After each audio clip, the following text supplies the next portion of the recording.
Hello friends, welcome to Universe of Naruto X. If you love Naruto What If stories and anime explanations, don't forget to subscribe to the channel.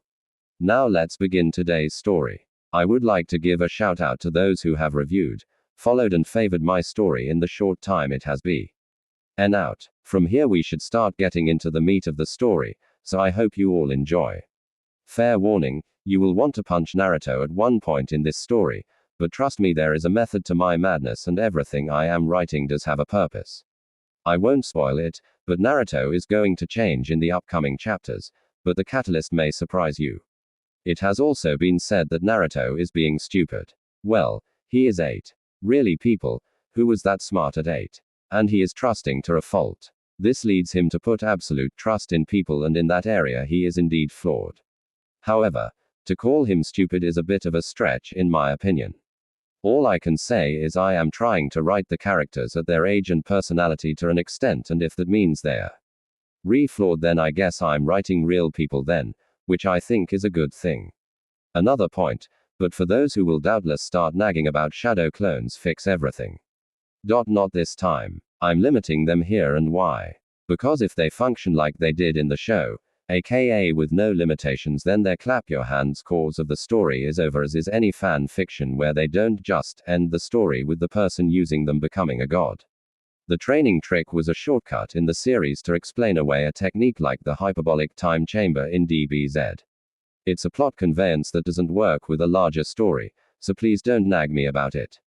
Also, flashback warning, there are a few here.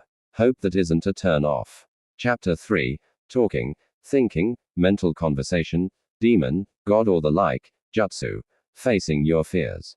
As the first rays of light crested over the horizon, they found themselves falling across the slumbering village of Kono.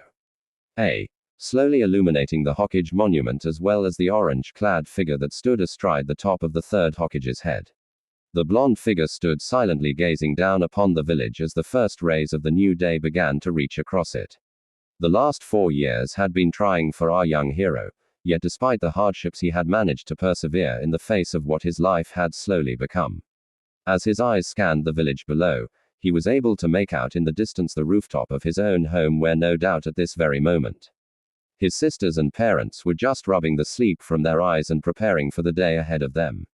As his thoughts turned towards his family, he could not help feeling a sense of regret at the last 4 years he had spent with them and all the times he had been forced to watch himself fade into the backdrop of their lives, but such was the cost of his conviction, his faith. Flashback. It was now the triplets' 9th birthday, and Naruto was practically bouncing off the walls with excitement. It was finally time. He had waited and waited, but he was finally going to get to start his training with his sisters. As he hurried to throw on a simple set of orange pants and a white t-shirt with the Uzumaki swirl in bright red on the back, he glanced around to see his own smiling face looking back at him from the mirror across from him. A blonde boy looked back at him, both swirling blue and purple eyes turned up with his lips into a look of excitement. The few years of aging had done little for his growth, though his now regular training with his best friend Hinata had allowed him to slow.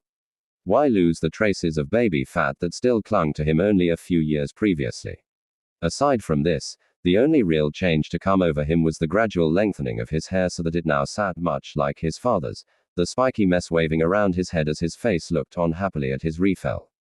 Action. Today's the day. I'm going to start up my training and become the greatest shinobi that the leaf has ever known. Databio. The blonde practically roared within his mind as he finished pulling on his clothing, just as a voice he knew well spoke for only his ears. Yes, we heard you the first 100 times, seedling. Though knowing you were in for another 100, responded Juubi, shaking her head even as a small smile played across her lips. Naruto had not been the only one to be looking forwards to this day. She had sat with just as much anticipation all year while helping to guide her young host. Ideally, her thoughts turned to why she privately prayed she was wrong to doubt his family, even as flashes of the blonde boy's life availed themselves before her midnight eyes. Over the past year she had watched helpless to do more than comfort him, as he had seen his sisters surpass him in class, surpass him in ability, and surpass him in the love of his parents. Each another wound to the boy's heart.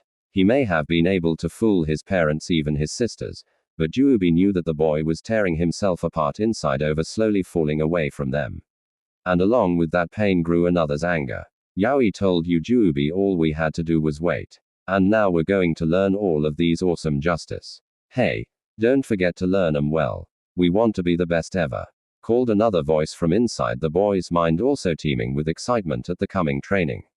Right, well, let's go. Called the exited blonde as he spun out of his room and into the hall beyond, starting down the stairs before his bedroom door had a chance to close behind him. As Naruto reached the bottom floor, he turned towards the sitting room only to be nearly bowled over by a small red missile that slammed into his gut with an excited cry of greeting. Anarchy, called Mito as planted herself into his chest, turning her smiling face up at him as her red bangs fell across her smiling cheeks. Happy birthday, Anarchy, giggled the little red-headed terror, still smiling happily up at her brother, her little arms looped around him so that she hung slightly off of the wooden floors of the landing. Hey Mito, Naruto responded as his breath returned to him, ideally reaching down to return the embrace of his youngest sister, causing her to let out a giggle as she pulled herself closer to him. So Mito, where is everyone? The party is going to get started soon, asked the boy as Mito pulled back from her death grip on him, blinking a pair of violet eyes up to him as she adopting a thinking pose. Neru and Mina Nessen are still getting ready, but Kassen and Chusen said they needed private time and I had to wait out here, replied the girl, finally allowing Naruto to slip out of her grip so that the little redhead now stood before him, still smiling as she looked up at him. I wonder why they didn't want Mito with them. Must be something really important, thought Naruto as he allowed himself to be slowly pulled forwards into the sitting room, passing down a small hall. The walls covered in smiling photographs of the family in various states of happiness. I say we go and check it out. Maybe it's about our training or about some cool secret mission, called the other voice within the boy's mind as its partner voiced her own opinion of the news. I guess it wouldn't be a horrible idea to take a quick listen. After all, you are going to be a shinobi and intelligence gathering is going to help you out in that regard. Jubi added, her tone hinting at a bit of curiosity herself. Great then, Operation Eavesdrop is a go, Naruto thought, allowing a look of mischief to spread across his face as he arrived in the sitting room, his gaze traveling over to the hall that leads to his parents' room. But first, how to distract Mito. She may be many things, but silent was not one of them. Heck, that was one of the few reasons that Hanabi was still able to give the little girl the slip. That, and he had managed to activate his Byakugan at the amazing age of 3 thanks to her constant concussive greetings. Hiyashi had been so pleased at his son's accomplishment he had spent the following week bragged it was due to his excellent training and showed how well Hanabi was suited to the position of future heir to anyone who would listen. Meanwhile, Hatomi, Naruto, and Hinata had chuckled knowing he had only activated it in an attempt to escape Mito's chasing him one day during the games of tag. The memory of Hanabi suddenly throwing himself to the garden as Mito fly clear over him into one of the garden's ponds still brought smiles to the three's faces when they recalled the small boy's excitement as he looked up to see the socked girl turning to him, a look of surprise plastered across her face along with her matted red hair. Hey Mito, could you wait for me out here? I'm going to go check on Kassen and Tusen, but I'll be right back. Promise, smiled Naruto as Mito turned to blink up at him for a moment. At his words, Mito's face slowly took on a pouting look, her little arms crossing before her as she looked up at the blonde. Well, I don't think she's too interested, seedling, chuckled Jubi as Mito slowly dropped her arms.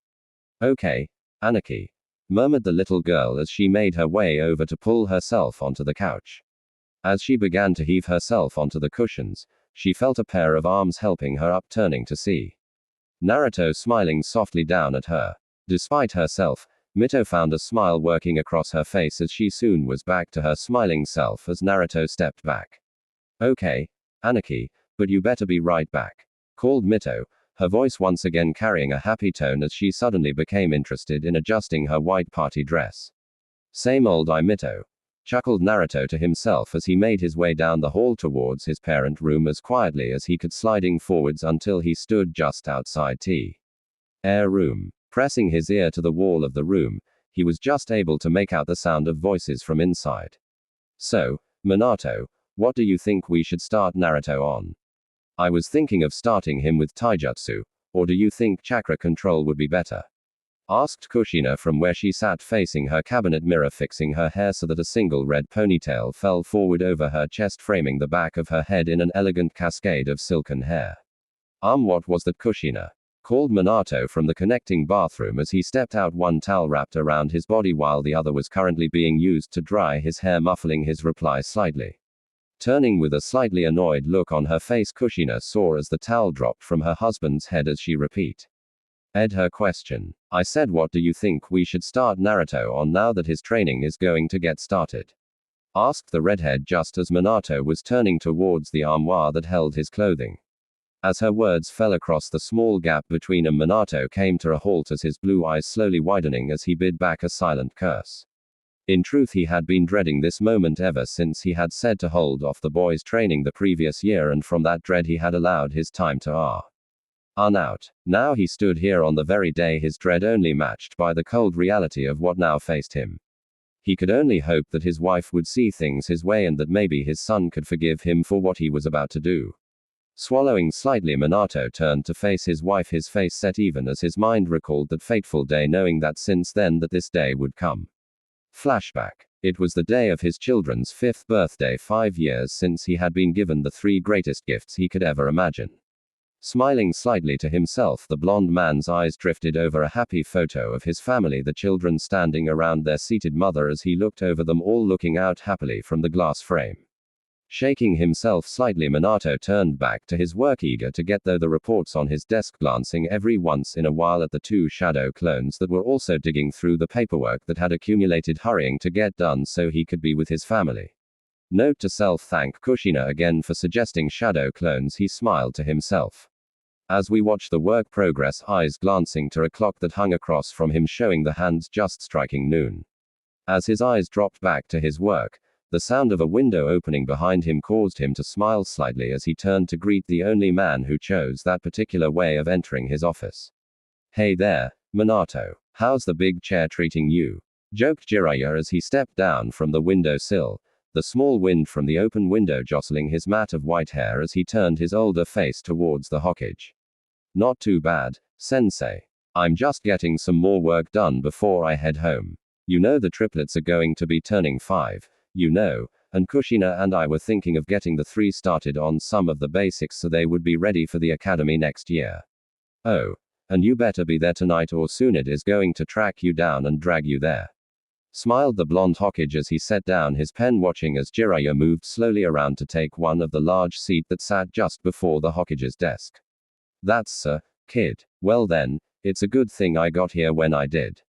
Replied the Toad Sage, leaning forward as his face became slightly more serious. Why is that? Asked Minato with a note of curiosity towards his sensei as he took in the shift in his sensei's words. Well, you see, Gaki, you remember about the great Toad Sage. Replied Jiraiya, looking straight into the younger man's eyes as Minato paused for a moment to think back to his days learning with his sensei.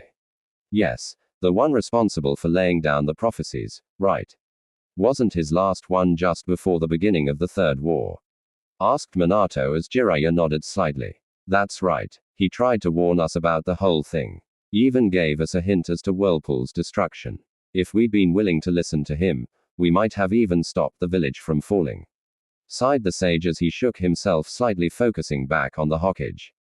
But anyway, the point is he's made another prophecy, kid. A prophecy that concerns your children. Finished Jiraiya as Minato looked slightly shocked. Another prophecy. Wait, you said it was about my kids. How could you be sure? What was it? Asked the blonde Hokage as a small amount of worry began to enter into his voice. Easy, kid. The prophecy said a great evil will descend upon the ninja world, and the 2 who share a great burden with the blood of my student and the blood of the leaf will be the ones to determine the world's fate. It went on to say that the 2 would either stand side by side and together join their power to vanquish the darkness, or one would fall and the remaining one would then have a choice to either save or damn the ninja world. Finished Jiraiya with a firm look on his face as across from him Minato looked slightly horrified. Wait, what do you mean one may fall? Are you telling me one of my children is going to die? Shouted Minato, knocking his chair to the floor as he rose, towering over the sage, eyes blazing as his hands led into fists. As Minato began to let off waves of anger, Jiraiya lifted his hands up in a play-acting manner as he continued. No, kid. Remember what it said before, that if they combine their power then they will save the world. No problem. Your family will be fine as long as we don't ignore the prophecy.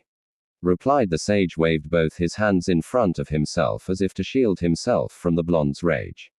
As Minato relaxed slightly, he bent down and repositioned his chair, allowing himself a moment of quiet as his mind focused on his sensei's words. Okay, calm down, Minato. Panicking won't help you here.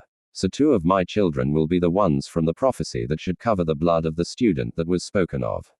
Okay, fine. As for blood of the tree, well, that's easy. After all, this is Konoha.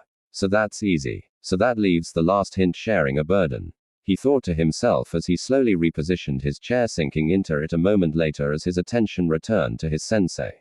So you think this prophecy is referring to my daughters, Jiraiya? Stated Minato quietly as he thought back to the QB attack and the sealing that took place, the final clue snapping into place as he finished speaking. That's about the long and short of it, kid. They fit all of the parameters of the prophecy. I mean, what is a greater burden than the freaking QB? And unless you have your son secretly building up his own village, it has to be them.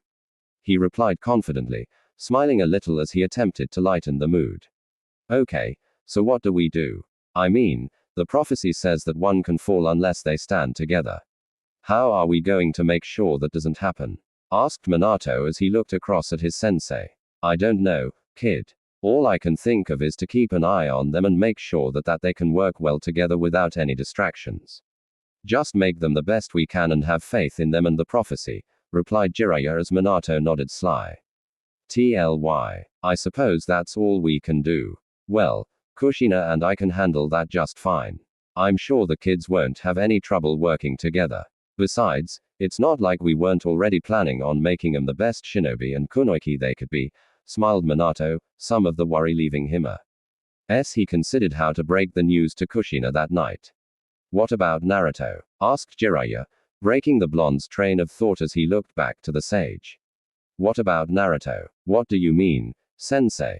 Asked Minato as he saw the sage shifting slightly as though he was suddenly uncomfortable. Oh hell, he doesn't see what I'm talking about. Should have figured things wouldn't go smoothly, thought the sage as he prepared for the coming backlash, one he had been preparing for ever since he heard of the prophecy. What I mean, kid, is that we have to focus on Naruto and Minami, or else we risk messing up the prophecy and losing them. The 2 who carry the burden, not 3, kid, replied Jiraiya, looking back into his student's eyes as comprehending dawned on them. For a moment, Minato simply stared at the man across him as his hands unconsciously began to grip his armrest, causing the wood to splinter beneath his grip. Sensei, you better not be asking me what I think you are. Replied Minato with a mounting feeling of anger and dread fought for control of his mind. Across from him, Jiraiya remained steady as he looked back into his student's eyes. Look, kid, this isn't going to be easy, but you have to think as a Hokage with this. If we risk your daughters, then we also risk losing the village. Hell, we risk the whole world. Whatever else happens, we have to make sure your daughters are ready for what is coming, replied Jiraiya, his tone almost as he continued to speak. We have to make sure that Naruto and Minami stand together, and we can't risk messing that up. I don't have Naruto, Minato, and neither do you, but he could mess their training up even if he doesn't mean to. What if Naruto and Naruto started to get closer than Minami and Naruto? Those 2 are already so much alike, you can't tell me it couldn't happen. Or what if Minami and Naruto surpassed Naruto? You know she takes longer to learn things than them. If he is part of the training, we risk too much, finished Jiraiya solemnly. So, we throw him out in the cold. You're asking me to neglect my son for the sake of, began Minato as his voice rose into an angry cry that was cut short by his sensei's own. For the sake of everyone, kid, including him, cut in Jiraiya, interrupting Minato and standing up from his seat. If this prophecy plays out and we lose one of your girls, we could lose the whole world. What will it matter if your son didn't feel left out if everyone dies? Damn it, kid, I don't like this either, but we have a choice. The world or your son, and I'm not going to lose the world for one kid who we would lose anyway. shouted Jiraiya as Minato felt his heart stopping as a flash of a flaming city light up his mind. The smiling faces of his family now haunted looks and all he loved forever lost to him. Minato could only look at the face of his sensei and realize what he was saying, his fear slowly worming its way into his mind as he felt the fight leaving him. What would it matter in the end if Naruto was happy if it cost them the world? Besides, it wasn't like he would abandon his son, right? It would just be training. He could always do it later once the girls were closer. Yeah. No harm in waiting. The third left you to protect this village, and sometimes that means making tough decisions. You knew that when you put on that hat, you owe it to everyone in this village to do what is right. Though his eyes drifting down to photo on his desk, the smiles he swore to protect. Okay, Jiraiya, you're right. We will just have to make it up to Naruto once the girls are strong enough in their training. Replied Minato sadly as he looked back into his sensei's face. I'm sorry, kid. I know it's hard, kid, but it will all work out. I'll be stopping by every once in a while to help train the kids with you. You'll see everything will be all right in the end. I promise, replied the sage as he smiled sadly. Neither man spoke for the next few minutes, the weight of what they had decided resting upon their shoulders. They were starting down a path with the intention of saving everyone they loved. But good intentions have often paved the way to the Shinigami, and this would be no exception. Flashback end. As the memories of that fateful day flashed before Minato's eyes, he steadied himself for the argument he knew was coming, his resolve as solid as stone as he pushed forwards intent on protecting his future.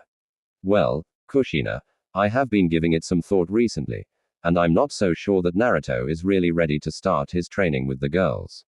Replied Minato, his words catching Kushina off guard as he blinked at him a few times before her eyes narrowed dangerously as they focused on Minato.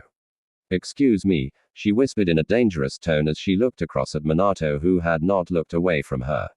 Would you mind saying that one more time, honey? Because it sounded like you were asking us to hold off on training our son after he has waited for 2 years to start. After we promised that he could start this year. She continued, allowing her anger to flood off of her as she spoke. Despite the fear he felt at the moment, Minato steadied himself. He had dreaded this, but he would not back down when things got tough. He was the Hokage and he would not be dissuaded so easily, even as a small part of him hoped he might. I'm saying, Kushina, that we both know that Naruto is still pranking and causing trouble all the time in class. He isn't showing a real aptitude towards any area of being a shinobi yet. If we start him now, it will take both of us looking after him just to make sure that he is properly looked after. Answered Minato as Kushina continued to glare up towards him. If we were to bring him into the training now, all we would be doing is taking all of the attention away from Naruto and Minami, and both of them are getting into the advanced levels of their training. Leaving him now is dangerous. He continued even as he felt his own heart slowly hardening. Oh, you mean like how we have been training them without him for the past 2 years, Minato, or did you forget that little detail? How is it fair to neglect Naruto for them? Shot back Kushina, now rising to her feet. Be that as it may, we can't fix that by damaging Minami's and Naruto's training just so that Naruto doesn't feel left out. Kushina, the girls have a burden that Naruto doesn't. We need to make sure that they are looked after. Minato replied, holding his ground as Kushina advanced upon him. Oh, so we just leave him out in the cold? Is that your answer, oh wise Hokage? Not even a clone cause its dispersal messes up our training. Quoted Kushina, throwing Minato's reason for the absence of clones along with one of her fingers that she jabbed into his chest. Swallowing slightly, Minato looked down to his wife as he replied. Kushina, what happened to you when you were a Jinchuriki of the village? Whispered Minato quietly, his tone solemn as he felt a stab of guilt using his wife's own past against her. At his words, Kushina stepped back as though she had been slapped, her mouth opening and closing as it failed to form words. The memories of her near-successful kidnapping flashed before her eyes. Seeing her uncertainty, Minato pressed his advantage, his tone carefully controlled. At this moment, both Naruto and Minami are in the same kind of danger you were. They are not only Jinchuriki, but also my children. Kumo tried to steal the Byakugan by kidnapping Hitomi's daughter just a few years back. This is a real danger to them, and they need to be ready because we are sending them out into a world with a bull's eye painted on them. He continued as Kushina began to shake herself back to reality. But Kushina began to reply only for Minato to press on. We can't risk them not being ready for this world we live in, even if that means that Naruto will have to wait a bit longer for training. Kushina, we knew they would be in danger for carrying the Kyuubi just like you were, and I don't want to see them ever having to suffer like you did. Continued Minato as he walked forward, wrapping his arms around Kushina as he did so, feeling her body shiver under his hold. But Naruto, whispered Kushina, struggling to speak in her shaky voice, eyes slowly turning up to Minato. He doesn't have the Kyuubi in him, Kushina, and the Uzumaki bloodline doesn't show visible signs like in Mito and Minami, so he is even less danger. He's our son, but he isn't a target like the girls are. Replied Minato in a soothing voice as Kushina's mind continued to swirl, the fear seizing hold of her inch by inch. Besides, it's not like we are going to abandon him. Once the girls are ready, we can start his training up with Mito, and with both of us, it won't take long before he's an amazing shinobi. Even Naruto and Minami can help us if we want. He'll have all of us there for him, right? He finished with a small smile, offering Kushina the hope she needed to escape her growing fears. Promise me, whispered Kushina in a hushed voice as her shaking slowly died away. Promise me he will be okay, Minato. Promise me that we're doing the right thing for him, pleaded the woman, privately praying her husband would stop himself here even as the realization of what she was going to be asking of her settled down on her. I promise, Kushina, we will do whatever we have to in order to protect them all. Now, let's get ready for them. We have a party to attend after all, and we can't go ruining it for them by being sad. Smiled Minato, not knowing that Naruto was just then having his world crumble down around him. Outside of the parents' room, Naruto stood frozen as he finished listening to his parents talking, his arms pushing him slightly away from the wall, his body moving as if in a trance as he slowly turned to pad slowly down the hall back the way he had come. But why? They said I would start this year. Sure, Naruto and Minami need attention, but what about me? They told me if I waited I would get training, too. It's not fair. Why are they asking me to wait even longer? What am I supposed to do now? Thought Naruto as he slowly made his way down the hall, his feet soon crossing into the sitting room as his mind continued to swirl. Seedling, I'm so sorry. I know how much this must be hurting you, but you need to stay strong. The world's not always fair, but you can't let this beat you. Consoled the Jubi as she watched the boy, her own thoughts privately cursing herself for being right about the parents all along. But he has been waiting for 2 years. It's not fair. Why are they asking him to wait even longer? Oh. What's wrong with them? Why are Naruto and Minami so important? Yelled the other member of their trio as his mentally raged within their linked minds. I don't know, but the fact is that there isn't anything we can do about it. Well, we could show up the girls, show them my youngest isn't much compared to his mom. Added Jubi as the other voice slowly fell into a set of angry mutters. Don't blame Minami and Naruto. Please, it's okay. Came the soft thoughts of Naruto, causing both voices to suddenly pause. What? Came both of their replies, only receiving silence as an answer. Naruto, what do you mean it's okay? You can't actually believe that this is okay. They broke their promise to you again. How much longer are you going to defend them? You can't keep letting yourself suffer for them. Called Jubi with a hint and desperation in her voice that finally drew a reply from the boy. I'm not Jubi. This caught the other two speakers' attention. But I can't hate them for wanting to look after my sisters, either. He continued as both voices fell silent. I know what they're doing isn't fair, but it's like you said, Jubi. Life isn't always fair, and I guess I'm just not as important to them as my sisters are. Replied the blonde, allowing small tears to form on the sides of his eyes. Seedling, whispered Jubi worriedly as Naruto shook himself, forcing his tears back as he spoke next. I won't let this beat me, though. I will keep training to protect them and keep my promise even if I don't have their help. Continued Naruto as he slowly began to pull himself back together. Maybe you should leave the village to train somewhere else. Or hey, why not go and join another village? That would show them for treating you like this. Suggested the other voice as Naruto shook his head in irritation. What? Are you crazy? If I did that, who would look after Mito? And what happened if I did join another village and had to fight Hanata or my friends? And besides that, where would I go? I don't even know where the other hidden villages are, replied Naruto as the other voice fell silent. As much as I hate to say it, I have to agree with Naruto on this. If he were to leave, no doubt they would send shinobi to find him. And even if he did make it to another hidden village, that old toad spy network would be able to find him and bring him back. That if they didn't just ransom him off back to Konoha. Agreed, Jubi, as the other voice let out an angry huff. But he has to do something. They're abandoning him, argued the voice. I will, Naruto replied, causing his fellows to fall silent. I'll keep training with Hinata and get strong enough to keep my promise. I'll even protect my family whether they like it or not. And when I do get my training from them, I'll show them just how strong I can be so that they will have to see they were wrong to leave me behind. Finished the blonde as a small silence greeted his words. Gah, you're stubborn. Okay then, I won't fall behind either, so you better watch out, Naruto, shouted the voice as Naruto mentally nodded towards its source. Okay, seedling, we'll do this your way, whispered Jubi even as Naruto blinked back to reality to see Mito seated between Naruto and Minami, all three laughing happily as the older pair messed with the tiny redhead. As his view fell on the three, Naruto felt a small smile play across his face despite everything he had learned. He may have been angry at his family at the moment, but it just wasn't in him to hate them. He loved them so dearly, and in a way that is why this most recent betrayal hurt the most. Ideally, his thoughts returned to something Kushina had once told him of how being an Uzumaki meant protecting your family even when you may not always want to. Smiling softly to himself, nodding as his thoughts turned to those words. He was Naruto Uzumaki Namikaze, and from now on he was going to show the world just what that meant.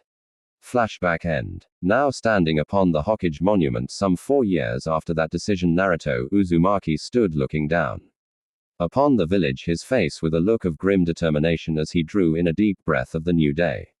Okay, no turning back after this, he said to himself as he felt the small touch of excitement creeping over him. I just want you to know, seedling, that whatever happens, it has been my pleasure to know you. Godspeed, seedling, spoke Jubi, adopting a salute from her seat in the limbs of her tree, a firm look upon her face that drew a smile to the boy's lips. Remember, all of your training has prepared you for this day. Make us proud, and show those Bakas how an Uzumaki does things, said Naruto's other confidant in a cheerful tone. As the second speaker finished, a small movement announced the presence of the second person upon the cliff face a moment before she spoke. "Na Naruto-kun, are you sure this isn't going too far?" asked Hinata, stepping forward to stand beside him on the head of the third Hokage, the wind blowing out her blue Hyuga-styled hair as she turned her pale eyes to the blonde beside her. "Trust me, Hinata-chan, this is going to be the greatest thing we have ever done. Just think what Hanabi and Mito will think of it. Besides, we spent all night working on it. I can't let all our hard work go to waste," replied Naruto, placing a hand on the poor girl's shoulder and giving it a light squeeze for comfort. I guess you're right, and I do think they will like it. Kassen will, too, smiled Hinata as she looked out into the village where her compound stood. Both teens stood there for a few more moments looking out on the city as Hinata allowed her thoughts to travel back over the past 4 years that had led to her standing beside Naruto upon the stone Hokage.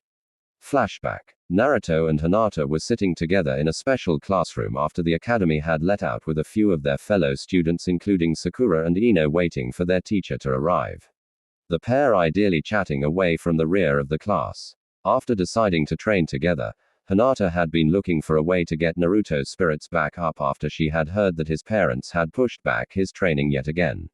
So, when she heard that they were going to start having extra classes on becoming medical ninja, she thought it was the perfect opportunity to get Naruto back to his happy self. Especially after she had explained that neither of his sisters would be able to do it due to their huge chakra supplies. This seemed to have done the trick, and now she sat next to Naruto, both watching the door, eagerly awaiting the arrival of the IR instructor as around them the class slowly filled with prospective students of all ages. After a few minutes, a woman walked in with deep black hair and eyes, wearing a matching kimono and holding a small pig between her arms, crossing the small wooden floor to stand before the blackboard facing the raised seating of the classroom. "Hello everyone. I will be your instructor. My name is Shizune Kato," Shizune said, smiling around at the assembled students, her eyes falling on Naruto for a moment. That's odd. Tsunade says that Naruto is always goofing off. I wonder why he is here then. She thought to herself as she turned her eyes away from the blonde. True, she hadn't really gotten to know the blonde boy very much, only knowing the girls due to having to help patch him up after their regular training ith Tsunade and overall being only peripherally involved with the family. Well, let me first say welcome to your first lesson on medical program training. The Hokage and my master Tsunade have allowed me to start up this little course so we can start preparing future genin for the field if they cho. To enter it after the graduation. If you all study hard and listen, I don't see why we can't have you all learning at least one jutsu before you graduate, but you better be ready to work for it. She finished with a smile as she saw all of the students looking around excitedly. The lesson went by without too much of an incident save for one girl who had fainted when Shizune had cut her arm to demonstrate the proper way to bandage a wound, the lesson having to pause as she was carted out of class. When the lesson was over and the majority of the class had departed, Shizune noticed that a pair of students hadn't returned their equipment. Looking around for a moment as she spotted the two students still sitting at the back table with one of the test dummies. As she looked, she noticed the blue and yellow hair that signified that it was Hinata and Naruto who were apparently still working on the lesson of the day. Deciding to investigate, she walked over to see that Naruto was wrapping and re-wrapping the dummy's arm, with Hinata pointing out where he had one wrong before he set to work again.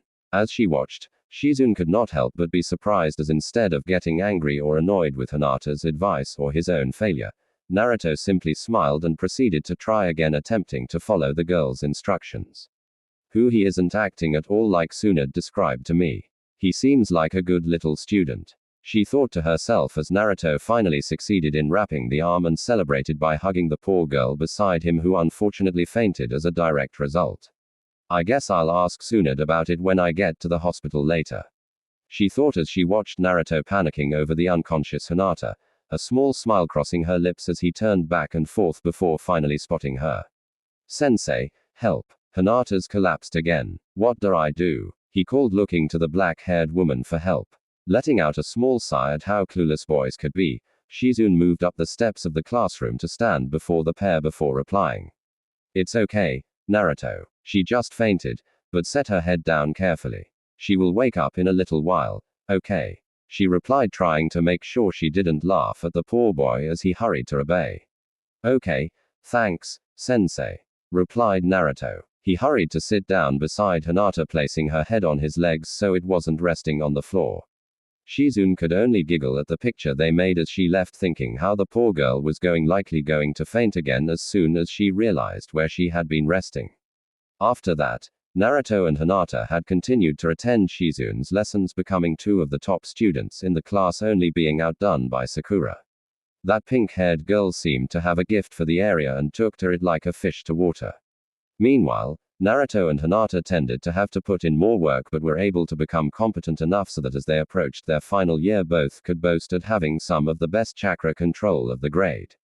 Thought that was not the only thing that both learned thanks to Shizune's instruction.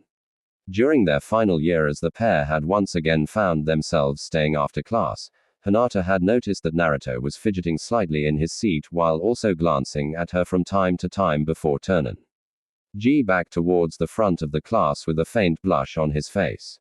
This confused Hinata as it was very out of character for Naruto to not be his usual boaster self, her mind wondering just what was happening with her blonde friend. Meanwhile, within Naruto's mind, another woman was addressing the same point, only in her usual subtle manner. Well, are you going to tell her, or are you going to simply keep acting like an aberrame stuffed your pants with their insects? Asked Jubi, looking at the scene with a huge smile on her face as Naruto continued to squirm. Hey, leave him alone. It's not that simple and you know it. Spoke the Jubi's only the other source of communication, only succeeding in drawing a larger smile to the woman's lips. Yeah. What he said. I mean, how do I even go and do this? She is my best friend. Asked Naruto, his worry showing just how confused he was about the matter he found himself in. You should have thought of that before you read that last chapter in that medical textbook Shizune let you and her borrow. Or at least before you asked me to explain what happens when a kunoichi and a shinobi love each other very much. Laughed Juby, remembering how both of her listeners had gone bright red and fainted when it came to the part about male and female relations. Hey, hey, shouted two voices, still embarrassed about that particular episode. How were we supposed to know that she was fainting because she was thinking about us? Shot Naruto. Yeah. I mean, we always just thought that she was sick or something or suffered from fainting spells. Added the other as Juby gave both a small sigh. And the fact that she only did this whenever you two were close together or accidentally said something embarrassing didn't tip either of you off. Seedling, you need to pay attention if this slipped by you, chuckled Juby with an air of superiority.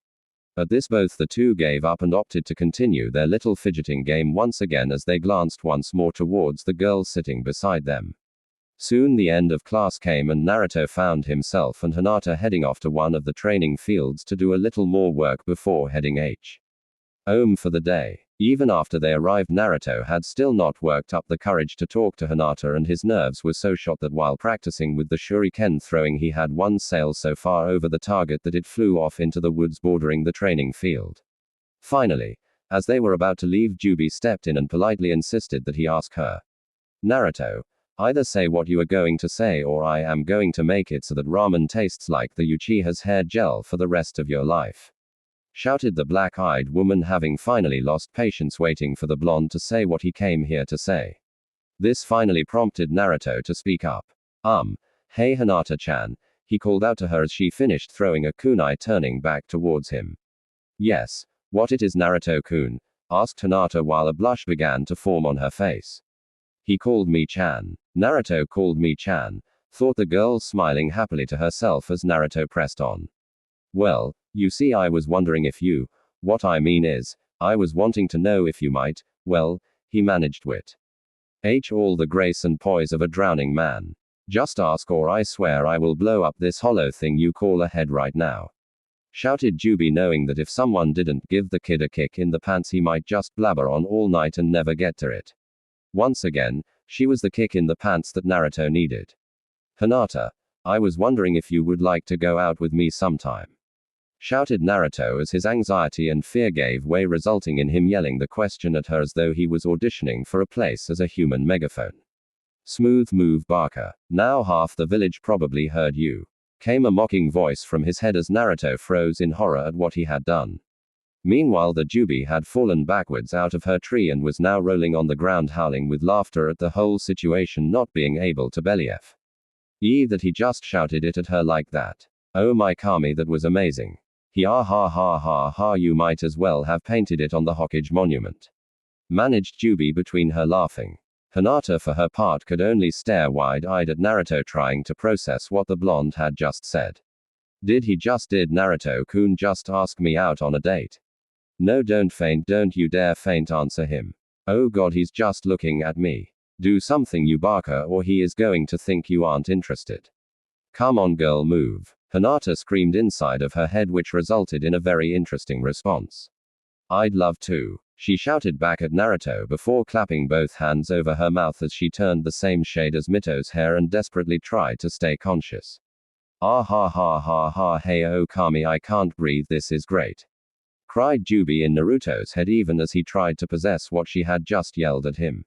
She said yes. She said yes. Whoa ho, yeah, this is the best. Called the other member of this event as Naruto blinked across at his oldest friend. Really, Hinata-chan? Asked Naruto quietly, trying to look at the girl as a blush slowly spread across his face. Why yes, Naruto-kun, I would really like to go out with you. Replied Hinata, also trying to meet his gaze despite her burning face. This would have been enough, however, once both their eyes had met, each blushed so heavily that they both fell over with huge goofy smiles on the bright red faces, giggling to themselves, the stress of the whole event finally taking its toll on them. Amidst Juby's continued laughing, only a single phrase was audible to no one but Naruto's other silent companion. Hee ha ha ha ha, double kill, ah ha ha ha, he snort. Flashback end. After their rather embarrassing start, the two had gone on their first date and then a second until halfway through their final year they had simply decided that they were officially dating. Each had agreed to keep the matter quiet during their time at school, not wanting to be hounded during their lessons, and although neither of them would admit it, Both wanted to hide it from their families for a little longer for fear of either trying to separate them. A fear present more so in the blonde boy as his family's situation slowly deteriorated around him. During these past 4 years, Naruto's connection to his family had become taxed at the very best. He hadn't really talked much with his father outside of meals, and even there he didn't really have anything to say to the man. After all, what was there really to talk about with him now that he didn't seem to concern himself with Naruto's training and work in the academy? When the man wasn't working in the office, he was working with his older sisters, and as a result the conversations he had always seemed to be about them and their training. Meanwhile, the two sisters had each began to drift apart from their brother for their own reasons. Naruto had at first simply wanted to get Mito's attention from her brother and had attempted to do so by showing off. However, when this didn't work, she also turned to belittling her brother in an attempt to prove that she was superior to him in every way. Couple this with her naturally competitive nature and you had a recipe for disaster. Despite this, she had begun to back off slightly after a particular incident where Mito had yelled at her for talking bad about Naruto, the whole thing devolving into a shouting match that neither had completely recovered from. Following that, she had simply taken to ignoring her brother and working to make herself stronger while trying to mend her connection with her little sister. But most of the damage was already done, as after being hostile towards Naruto for so long, she could no longer approach the boy without those old feelings pushing to the surface once again. As of yet, her relationship with her brother was still in the garbage. Meanwhile, Minami also found herself moving away from her brother. But in her case, it was more out of a fear of being angry with him. She had long ago gotten it into her head that the only reason that Naruto wasn't allowed to train with them was because of his own behavior, and that he was choosing to slack off and misbehave, not taking anything seriously, making it his fault that he was left out. As a result, what started as simple annoyance with his actions soon turned to anger, and eventually to sadness. In her mind, Naruto was going to get himself hurt, and there was nothing she could do to stop him. She assumed that her parents saw this as well and were trying to dissuade him from becoming a shinobi by not training him so that they could protect him. As a result, whenever she found herself with her brother, all she could muster was either annoyance at him or sadness that he seemed to be ignorant to his family's efforts to protect him from a life he was ill-suited for. As a result, she wasn't able to see the true reason for any of the events surrounding her brother, and simply moved further and further from him, making her blind to the work he was putting into his dream. The final sister, Mito, however, had remained Naruto's bright light, giving him constant support, as well as love. The pair had only grew closer as the years went on, even as thanks to him, she also grew closer to Hanabi, who despite what he said, did enjoy the time he spent with both her and Naruto. Although he would never admit to it. The boy may have been best friends with Mito, but he was still terrified of the Red Devil, as he referred to her. Then was the final member of his family, and assuredly the most complicated for Naruto to sort out his feelings on. His cousin Kushina had tried to remain a clear part of his life, even with the training. Yet, despite her seeming efforts, she too slowly distanced herself from the boy. At first, it was simply just taking him out for ramen or accompany him with Mito to visit Hitomi while the kids ran around. Small things, but enough to show him just how much he still meant to her. Unfortunately, as time continued to pass, those events started to become less and less common. The spaces between their trips to the ramen stand or simple visits growing longer and longer with each passing year. The reason, sadly, was that as Kushina continued to train her daughters, she found less and less time for her son. Not helping was that on top of this, Naruto and Hinata were working together more and more in both their medical classes and after. Ignorant to this, what times they could have spent were slowly taken over. Kushina's ignorance of her son's life making planning such times impossible for the pair. However, what was more damaging to their relationship was the lies Kushina had begun to believe to help her manage the growing guilt shush. Yi felt at drifting from her son. Kushina may have been many things. Brash at times, headstrong, and stubborn, but no one could call her stupid. Looking back, she could see how she had allowed her own fears to damage her relationship with her son. But she also allowed her fear of facing her failure to build into a wall of denial that cut her off from her guilt, piling the reasons and false truths as a means to hold back the swirling storm of failure that was her relationship with her eldest Recently, this had been causing her more and more distress. During his last year, she had begun to try and make more time for him, but the issue was that she had been away from his life for so long that she just had no idea of where to begin with him. Her only saving grace was that thankfully, Naruto seemed to be willing to be patient with her, though even his willingness to accept accounted for very little as Kushina continued to hold herself back from her son. At the same time, Hinata faced her own set of family issues. It wasn't all bad, however. Her mother and her had continued to be there for her despite her limitations, and her connection to Hanabi had actually been very nice as he continued to see her as his loving older sister who protected him from the treat of what he called the Red Devil, sometimes known as Mido. Where things started to go downhill was with her father. With Hanabi to train, he had all but left his daughter to the side of his life, leaving a gap in her family where he was concerned. On top of this, her cousin Neji had gotten into a competitive nature like his father and her own, and as a result they were less like family and more like rival sports teams, always trying to one-up each other, leaving her closest relative to be a source of constant abuse. Still, this was not the same for everyone of the pair's age group. Besides each other, they had also found some company in their classmates. Sakura had been a particular surprise. It seemed once she had found her place in the medical field, the girl's confidence had skyrocketed.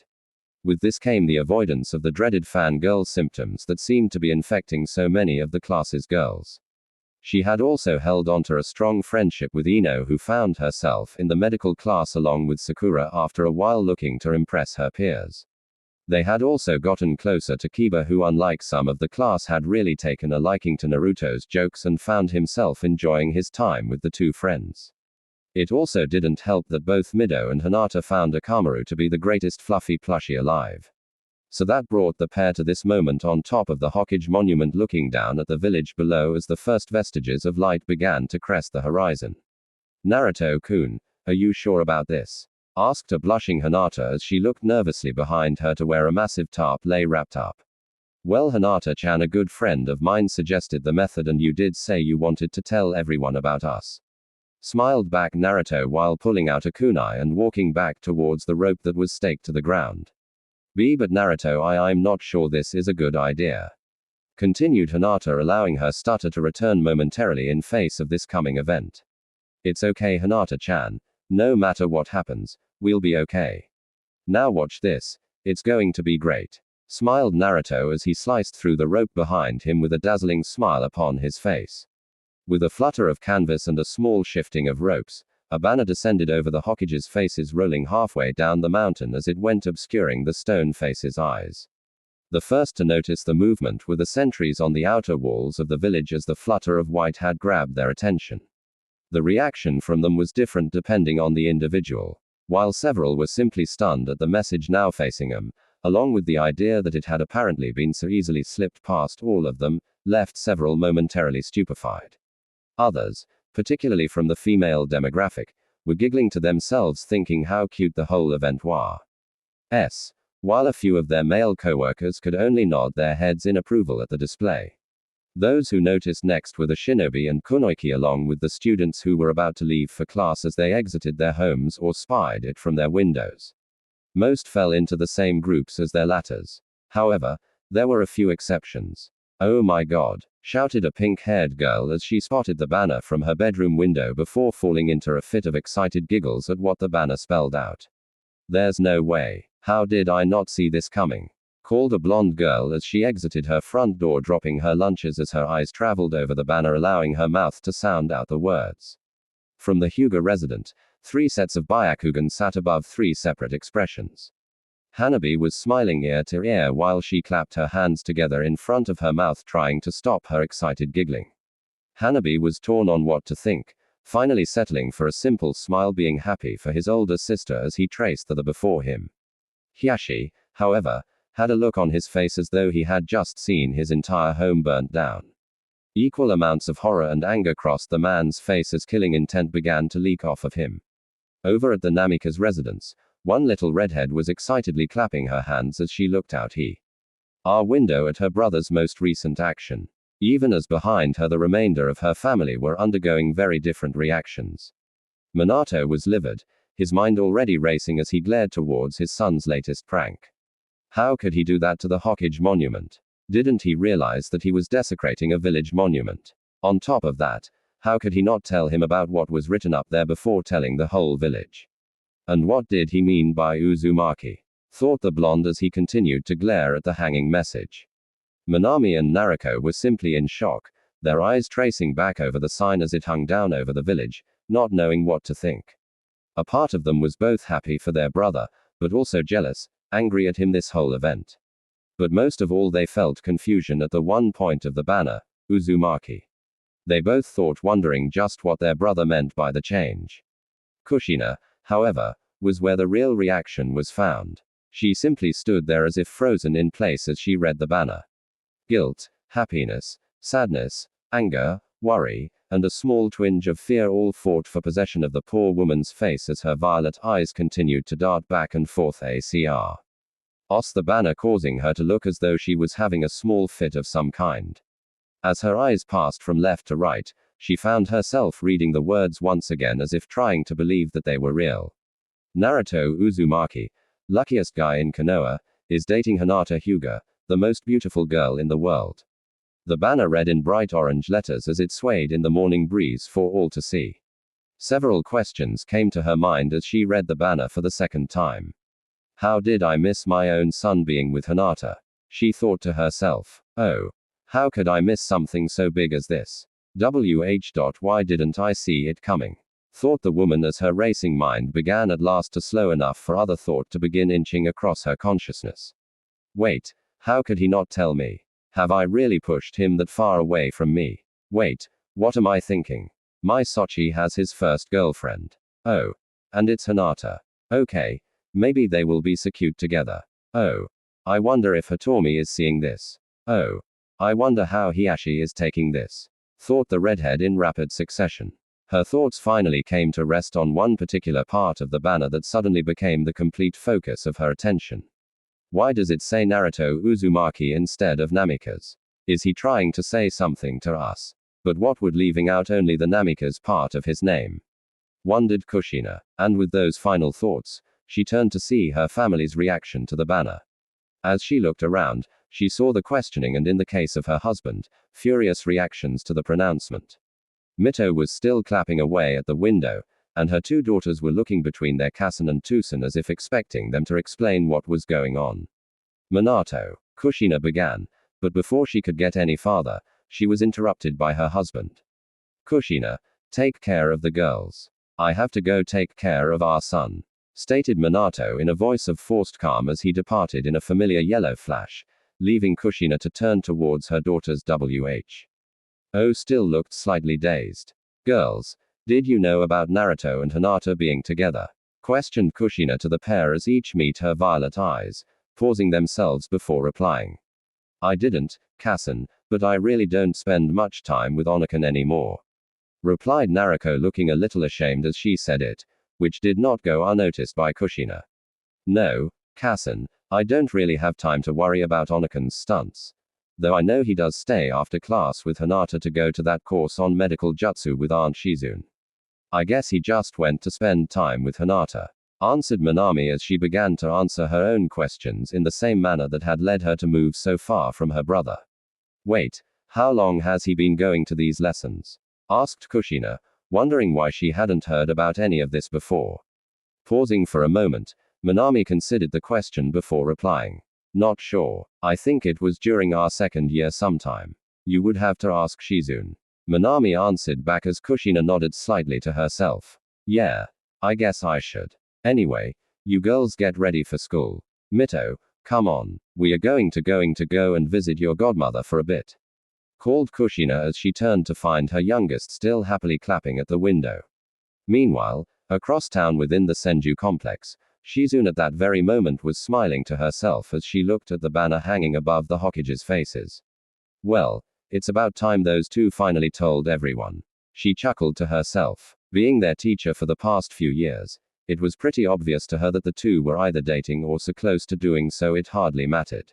Meanwhile, Tsunade was simply laughing at the whole thing while banging her fist on the windowsill trying to catch her breath as she looked from the banner to Shizune. Shizune, please tell me, does he ever do anything halfway? she managed between laughs as her student paused for a moment before shaking her head slightly. Not that I've seen. He is all this and more, milady.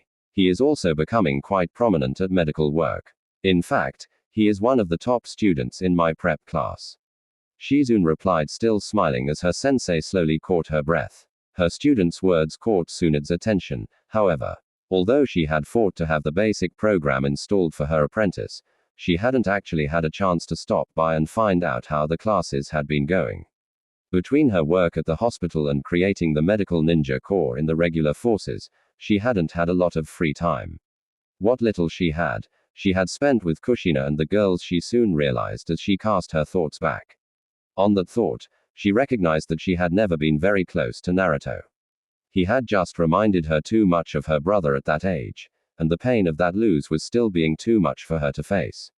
As this occurred to her, she realized just how little she actually knew about her own godson, and with that realization came a pang of regret. Just how much have I ignored him because of my own fears?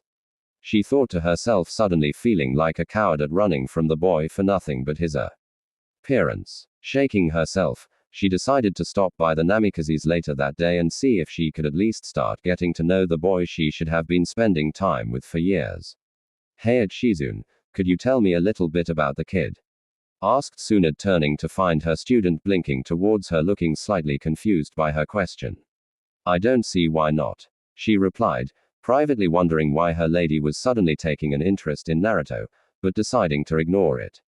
Back on the top of the monument, Naruto could not help but feel spikes of killing intent begin to emerge from all over the village as the banner swayed for all to see, his smile faltering slightly as he wondered what was going to come of this. Still, it had been worth it, and as that thought crossed his mind, Naruto once again found himself smiling as his passenger added her own view on the matter.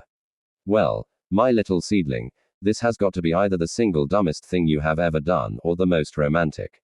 On second thought, it's probably both. Chuckled Juubi, smiling as she noticed Hinata turning beet red as the thought of all the people who were now reading the message. Ah. Who cares? This is great, laughed the voice. Yep. This was perfect. Agreed Naruto as Juubi let out a sigh. Not to interrupt, but I can feel some chakra signatures approaching, and they seem to belong to your father's Anbu. Spoke the woman with a note of concern in her voice. So, shall we run for our lives? Asked the voice. Oh. Yes, let's. Responded Naruto as he turned towards Hinata. Hinata-chan, I'll see you later at the finals. I have to go for now, said Naruto, giving Hinata a quick hug before grabbing one of the ropes and shimming down it towards the town below. Just as he left, Hinata found herself surrounded by several Anbu who were looking around for the orange-clad boy. Hey Neko, go ahead and take the girl to school. We'll track down the kid, called a wolf-masked Anbu towards his female companion. Meanwhile, the other three Anbu began to run down the side of the mountain after the boy, attempting to catch him before he could reach the city and give them a real chase. Hinata, in the meantime, looked over at Neko as her fellows departed. Neko-san, what are they going to do with Naruto-kun when they catch him? Asked Hinata, not able to keep a bit of worry out of her voice. Neko only looked down at the girl silently for a moment before responding. Our orders are to escort him and his accomplices to the academy finals for now. After that, however, you both will be brought before the Hokage. She finished without a hint of emotion in her voice. This caused Hinata's head to drop slightly. She knew she would probably be okay, but she couldn't help but worry about Naruto. He had not been on good terms with his father for the last few years, and this incident was sure to push things between the two. Spying this, Neko decided to offer some comfort to the girl. I'm sure the Hokage will be gentle with you kids, she said in an attempt at a comforting voice. I'm not worried about myself, Neko-san, replied Hinata in a firmer voice. I don't want to see Naruto-kun to get into much trouble as all, she said, looking up at the Anbu with a look that made the woman giggle a little despite herself. Well, I guess we know who is in charge of this relationship, thought Neko, as she and Hinata disappeared in a swirl of leaves. Later at the academy, Hinata and the rest of the class sat waiting for Iruka to arrive. Hinata, in the meantime, was subject to more than a few stares on account of the morning events. Kiba, Sakura, and Ino had already bombarded her with questions at her arrival. Everything from why they hadn't been told to whose idea the banner had been, and for more details of the pair's relationship. The girls could only giggle about how cute it was, while Kiba just kept telling her how awesome the whole thing banner had been, and how he wanted Naruto to make one for him when he got himself a girl. Meanwhile, two figures of the class were keeping quiet during the morning. Naruto and Minami sat in silence during the early lessons, still not knowing quite what to think about the whole morning's events. I wonder what else I've missed about Oni-san, Naruto asked to herself as she waited for her brother's arrival, glancing now and then out the classroom window. How did I miss this? I'm supposed to be his Oni-san. For the love of Kami, what have I been doing? If I can miss this, then what's next? Thought Minami, beating herself up mentally at having been so afraid of her own emotions to have driven a wedge so great between her and her brother. Before either had time to think more on the matter, the door to the classroom opened, and in walked Iruka followed by a blonde boy in step with two Anbu that stood flanking him. Well, everyone, it's time to get these exams underway, called Iruka, giving one final glance back to Naruto and his escort. T.S. as he did so. Well, you gave them a good run while you could, said the Jubi with a cheer-up tone to her voice. Yahoo, who would have thought they would have been able to clear that fruit cart, but you still made them work for it, chuckled the voice in agreement. Hey, who said you could stop practicing? You still haven't mastered number 6 yet. Till then, you won't get to have free time on my watch, Solida. Now, back to work, or we start all over again, spoke the woman in a firm tone directed at the other voice. Ha, sucks to be you, chuckled Naruto mentally as his other confidant let out his own chuckle before fading. Oh yeah, well you have to deal with Kassen later, so who's it suck to be now? Replied the voice. Oh crap, thought Naruto as he paused for a moment, his eyes widening. Oh crap is right, but one thing at a time. For now just concentrate on passing this exam. I'm not having you mess up after all the work you've done to get here. Cut in the Jubi before the two could go at it again. Yeah, you're right, I have an exam to pass. Spoke Naruto aloud by accident in his enthusiasm, drawing all of the classroom occupants' attention. And now everyone thinks you're crazy. Way to get off to a great start as usual, seedling. Sighed Jubi with an exasperated shake of her head as the blonde moved forwards towards his examination. Soon Naruto was escorted towards the rear of the class where the Anbu leading him gestured towards an empty seat separated from the rest of the students. This however caused Naruto to look up at the porcelain-masked face of his escort for a moment as though he were insane before he marched purposefully towards the empty seat beside Hinata, a few of the class watching his determined progress as short as it might have been. Naruto managed to get a hold 2 feet from his escort before the man's hand darted out to seize him by the shoulder, causing the boy to jerk to a halt. Namikaze, you are to follow my instructions. Now take your seat, stated the Anbu plainly as he once again gestured to the separated seat, causing the blonde to glance back at him, his eyes narrowing towards the man. Don't think so. You can sit there. I'm sitting by Hinata-chan. Replied Naruto, glaring defiantly up into the porcelain mask as the Anbu's fellows glanced at the exchange, shaking their heads slightly before sifting into the shadows around the room, waiting for their colleague to finish with the blonde.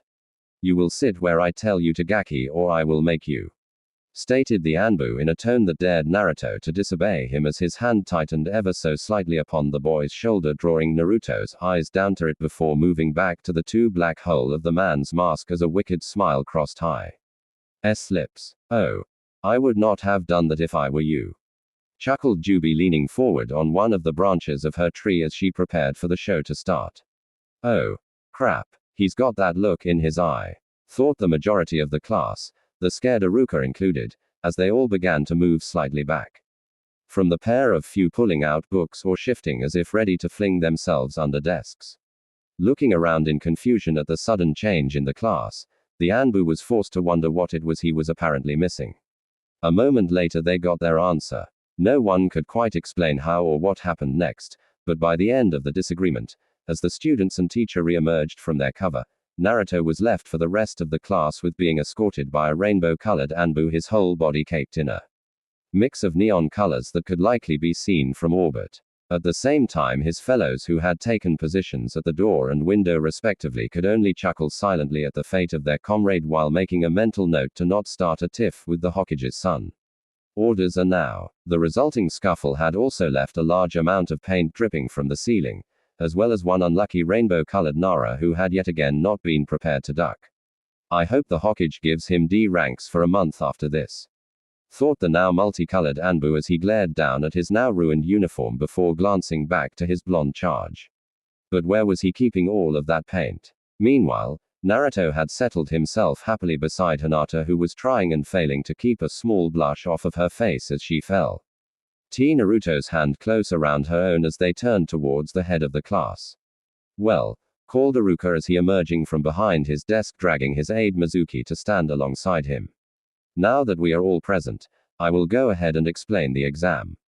Across the rows of desks and up the staggered seating where the students sat, Naruto watched as Iruka settled into his speech, allowing himself to fall back into his mindscape until the actual exam had begun, having heard enough speeches from the man to know what was coming. And just like that, with a slight tug to the back of his mind, he was off.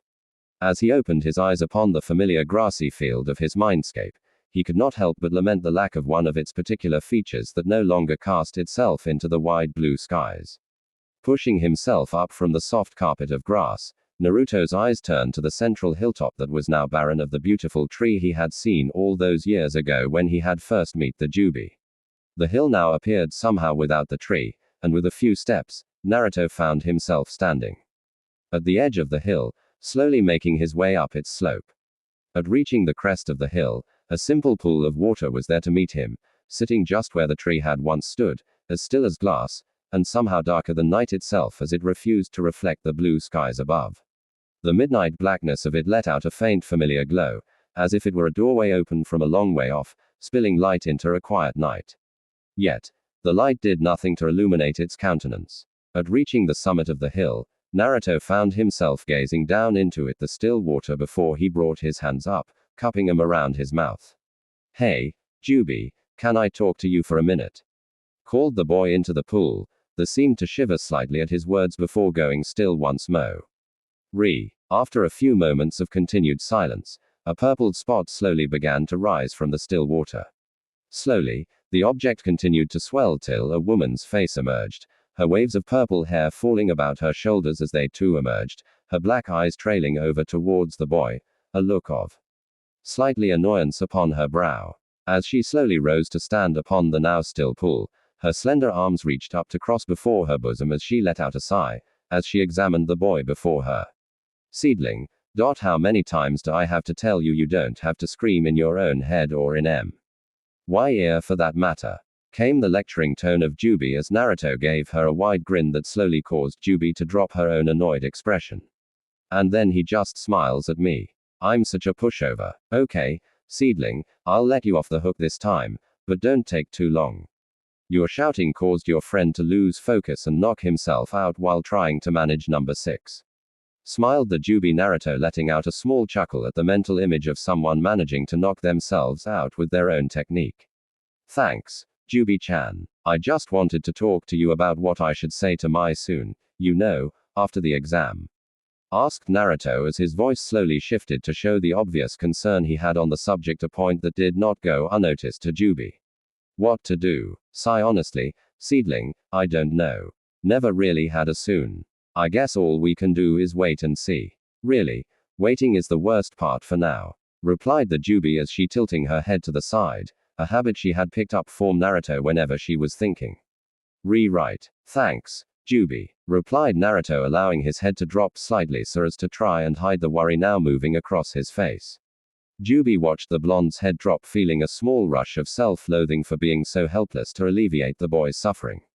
She could not help but think how much easier it would be if he was more like some other kids his age, who would have allowed him to simply break from his family after so much silent suffering on his part. But that wasn't her little Seedling. He was just too caring about people to callously cast them aside. And what was worse, he absolutely hated disappointing them, even if they excelled in doing the same to him. Still, I suppose that's what makes him the perfect host for me. Just a couple of barkers always trying to handle everything ourselves, sighed Jubi as she shook herself, putting her mind back to work for the problem at hand. "Well, Seedling, we may not know what to do with the Hokage, But try and remember that you did what you did for you and Hinata-chan. It was about making you two happy, so don't let him or anyone else take that away from you, all right? She finished, smiling hopefully down at the blonde, who slowly raised his eyes to meet her own. After a moment, Jubi's words seemed to have the desired effect as Naruto brightened up and even cracked a small smile, moving forwards to hug the woman as she reached down to run one hand gently through his blonde locks. After their small embrace, Naruto finally stepped back, still smiling slightly up at the woman. Thanks, Jubi, called the boy as he glanced around the deserted mindscape for a moment. So, I guess I better get back to class before anyone sees that I'm acting funny. Chuckled Naruto as Jubi's own face turned up in an amused expression. A little late for that, seedling. You did rainbow paint your guard. Chuckled Jubi as Naruto paused for a moment before nodding, one hand rising up to scratch idly at the back of his head. Oh. Yeah. Hey, wait, Jubi, I have an idea.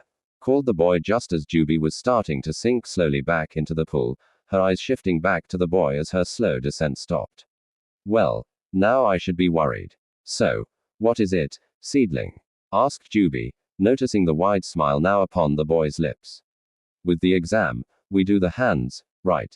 Well, what if I whisper, he finished, attempting to be silent, ignoring the oddity of whispering within his own mind.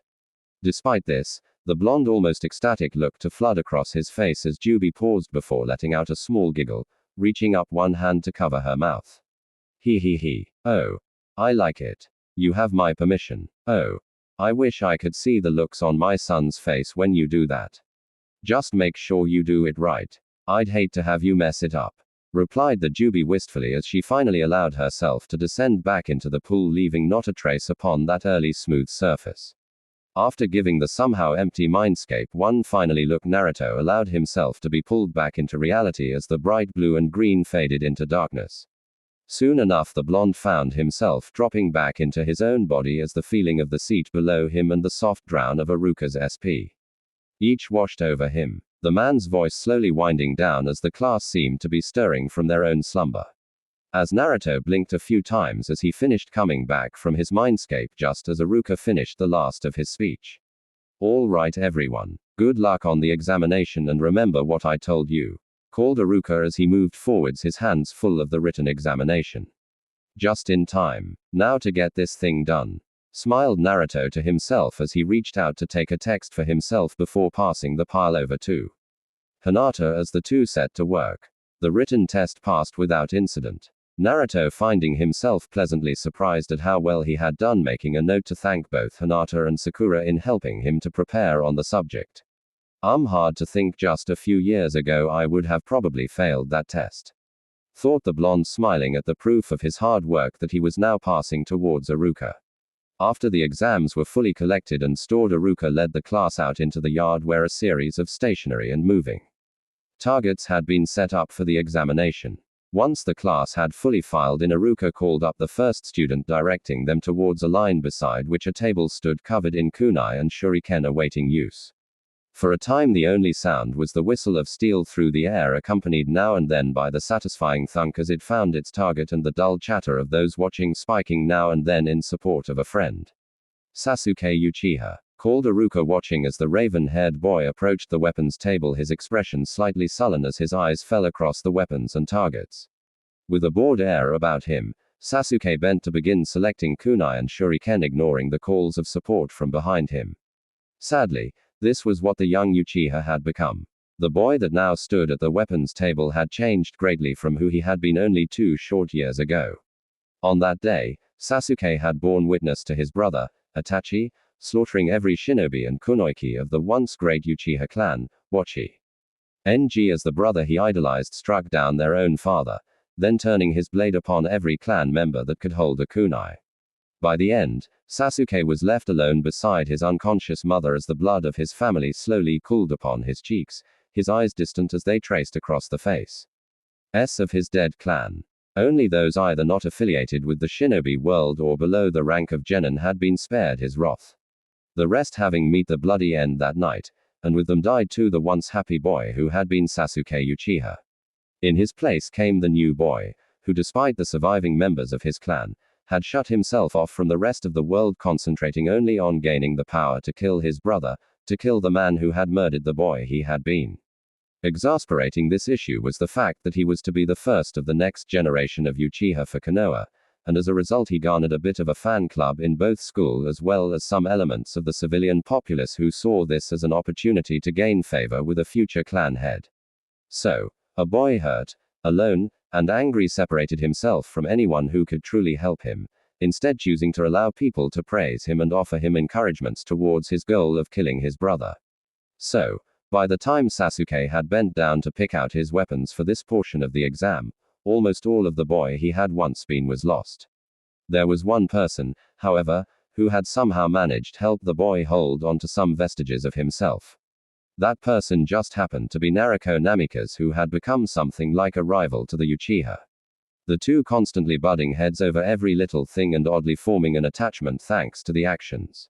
While Sasuke had the natural talent on his side, Naruto's special training and constant striving to grow had her neck and neck with the Uchiha in almost every area of the academy, causing the continued growth of their competition. The two had managed through this to form a bit of a friendship, at least when they weren't trying to pound the other into the ground. Okay, Sasuke, just attempt to hit as many targets as possible. You need at least a score of 6 to pass, stated Iruka as we watched the boy gather up his weapons and turn towards the target. Sasuke replied as he flicked his hands forwards in an almost lazy fashion, letting a small wave of kunai and shuriken fly out as a single wave of steel that speed down range. With a satisfying series of trunks, all 10 of the kunai and shuriken buried themselves into the wooden targets across the field nearly simultaneously. At this display, a few of the fangirls could not help but cheer for the raven-haired teen, even as Naruto's voice called out a challenge to the boy. Drive. Oring small smirk to his face as he moved back towards the class. Naruto's attention, however, was drawn up towards the Hokage monument, where he could barely see figures moving back and forth across the cliffside, likely attempting to dismantle his sign. Like I would make it that easy for you, thought Naruto a moment before he saw a distant series of colored eruptions going off on top of the monument. Followed shortly thereafter by what sounded like a mixture of angry shouts and death threats, but maybe that was just his imagination. Chuckling to himself at his small victory, Naruto turned back towards the front of the class, where he saw a young man stepping back as Iruka's eyes found the titular blonde.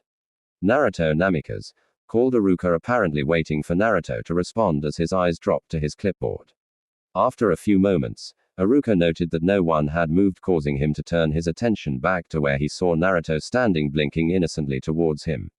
Meanwhile, a great deal of the class were also looking towards the blonde, a few unable to keep from glancing at the rainbow-colored Anbutar. T still stood stoically behind him, as even he was now looking towards the boy. Naruto, what are you doing? Get up there, Iruka repeated with a hint of annoyance in his voice as he saw a small mischievous smile crossing the blonde's lips. But Iruka-sensei, you didn't call my name, called Naruto as he raised a hand to point towards the monument. If you need help, it's right up there, continued the blonde, apparently amused as he watched a few of the class looking up towards the banner still waving gently before the Hokage monument. After a quick glance towards the banner, Iruka sighed, marking his clipboard as he turned back to Naruto. Fine, Naruto Uzumaki, will you just get up here and start your test before I have to dock you points? Called Iruka, rubbing his forehead, wondering what he did to deserve this, even as a few of the class saw the distant puffs of a few more multicolored eruptions from the cliff. Two of the class, however, had shifted their attention back to Naruto as he approached the weapons table, wondering what exactly was happening with their Nissan. Why does Naruto keep using Kasen's old last name? I mean, why not use Tusen's, too? Dada, I just don't get it. Threw Naruto a little annoyed as she tried and failed to figure out what her sibling was up to. After all, what would be the point of only dropping half a name? After all, there weren't any simple Uzumakis in the elemental nations anymore. Wait, could that be it? Is he trying to do this for Kasen? But why? I mean, Kasen's not just an Uzumaki anymore. Man, what is going on with him? Thought the blonde girl, her blue eyes closing in concentration as she continued trying and failing to piece together what she was apparently blind to. A few feet away from her, the final member of the sibling trio was also attempting to decipher her sibling's message. Uzumaki? Well, that was Mom's clan name. How is he doing this to try and get her attention? Baka, if he wants attention, then all he has to do is work harder, and Kassen and Tucson would let him train with us. All these kind of stunt are showing is how unprepared he is. If he keeps trying to take shortcuts, he's going to get himself in trouble. Thought the redhead, her annoyance with her niece and only surpassed by her confidence that the boy's actions were to blame for his lack of training. Meanwhile, as the sisters continued to debate the boy's action, Naruto had reached the testing table. Taking it slowly, Naruto pulled up a pair of projectiles at a time to throw towards the target, smiling with each dull thwack that echoed back to him. Although not as impressive as Sasuke, his throws were mostly on target, only missing 2 out of the 10 possible targets. As the last kunai found its mark sticking into the moving dummy's head, even as his last shuriken glanced off of its arm, Naruto found himself smiling at his score. It wasn't perfect, but it was his, and after all the hours working with Hinata over the years, those 8 hits were his and no one else. Ease. Nicely done, Naruto. It's good to see you've improved so much, offered Iruka, marking down his score and motioning for the next student to approach as the blonde made his way back across the field. Good job, Naruto-kun, called Hinata as he stepped up beside her. The girl's soft words of praise causing Naruto to break out into a wider smile as he turned to her. Thanks, Hinata-chan. I'm sure you'll even better, Databio. He replied with so much enthusiasm. The poor girl found herself blushing as Ino and Sakura leaned slightly out of line to case wide smiles towards the pair, flashing thumbs up towards the girl. Soon enough, the rest of the class stepped up for their attempts, most passing the exam with varying score. Hinata managing to score an impressive 9, which prompted Naruto to throw away all subtlety, deciding to give tight hug that took her off of her feet, causing her to blush furiously even as a wide smile decorated her face. Despite Naruto's happiness with his own score, he could not fight off a pang of sadness as he turned from Hinata to watch both of his siblings score perfect 10s, each of them throwing in the same manner that Sasuke, showing the fruits of their training. Watching the gap in skill between himself and his siblings, the blonde boy found himself deflating slightly even as beside him Hinata reached out her hand to give his own a gentle squeeze, causing him to smile softly at her in thanks. As he turned from Hinata, the pair saw as Sakura took her turn, his momentary sadness being pushed back as he set himself to cheer for his friend. At the same time, another pair were having less success in wrestling with their own emotions as they shot small glances towards the blonde. Well, Naruto did all right. I mean, he's still not as good as me, but he still did okay. I guess I should congratulate him. That would be okay. Yeah. Then I can ask him about that Uzumaki thing with the banner. Thought Naruto as she turned, taking a few steps towards Naruto, his mixed eyes turning up to meet her azure ones as she neared him. Hey, Nissan, you did pretty good with the throwing weapons, so congratulations. Called Naruto, attempting to keep a happy tone in her voice as she spoke to her fellow blonde. Idly, she noticed how odd it felt to be talking to him like that, just being happy to talk with him. It had been a long time. Across from her, Naruto could not have looked more shocked if he had tried at his sister's words. Jubi, is Naruto congratulating me? As in actually praising me? It's been years since she did that, said Naruto in his head. Seedling, she hasn't really talked to you much since Mito-chan screamed at her that one time. Really, I think this is the most she's said to you in months. Responded Jubi, while privately wondering if Naruto had some kind of ulterior motive.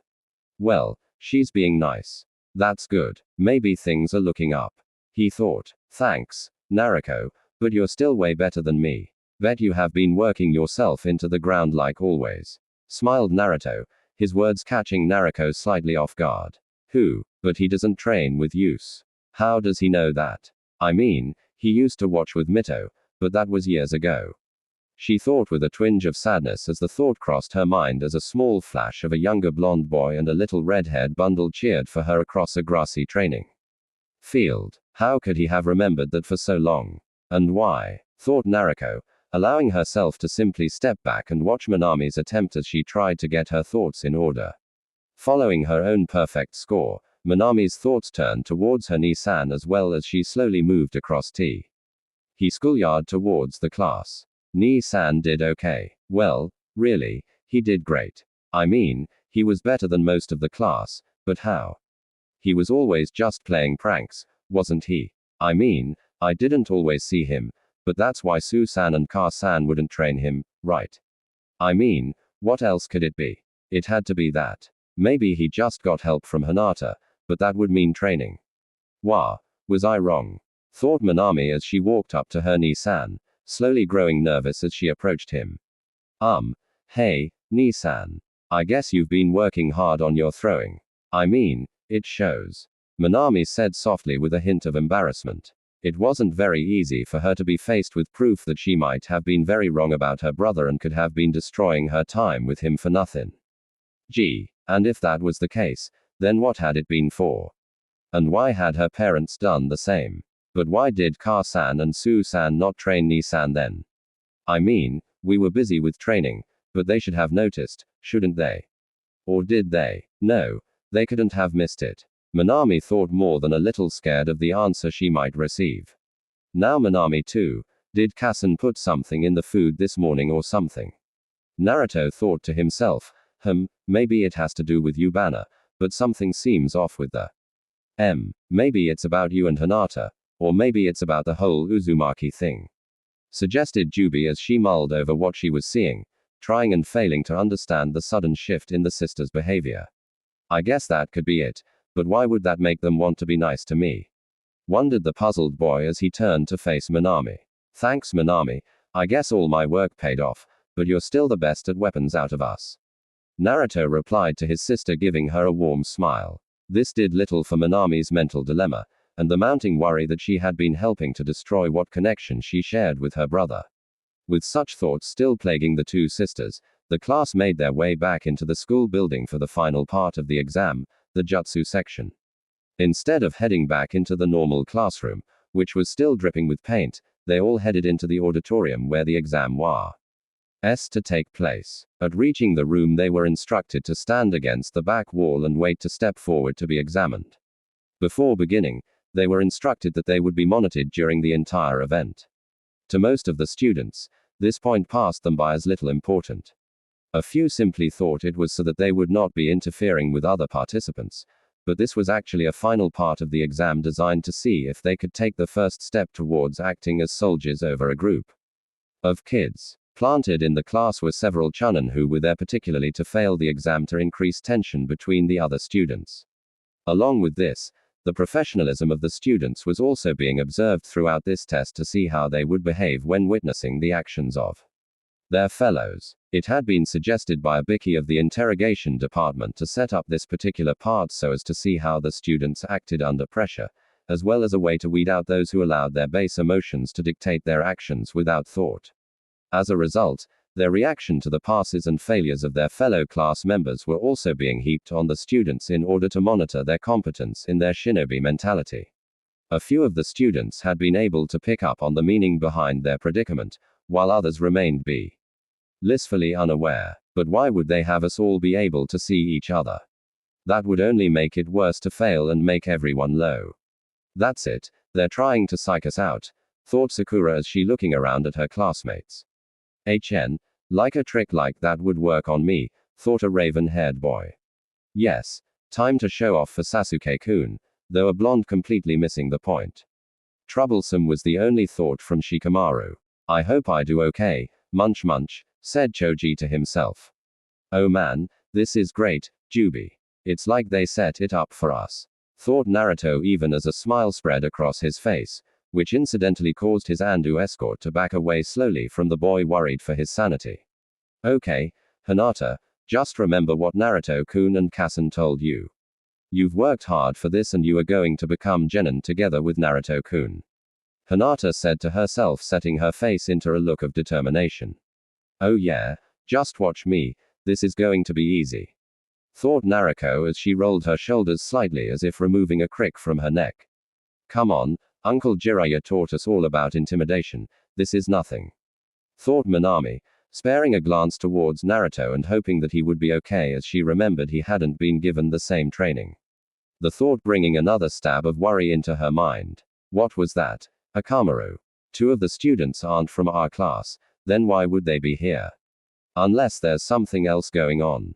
Keep your eyes peeled, buddy, whispered Kiba to Akamaru. Buzz, buzz, buzz, no one is even looking at me. I'm starting to wonder if my clan can become invisible and no one told me. Thought Shino to himself. Soon enough the students stepped forwards one by one to take their examination.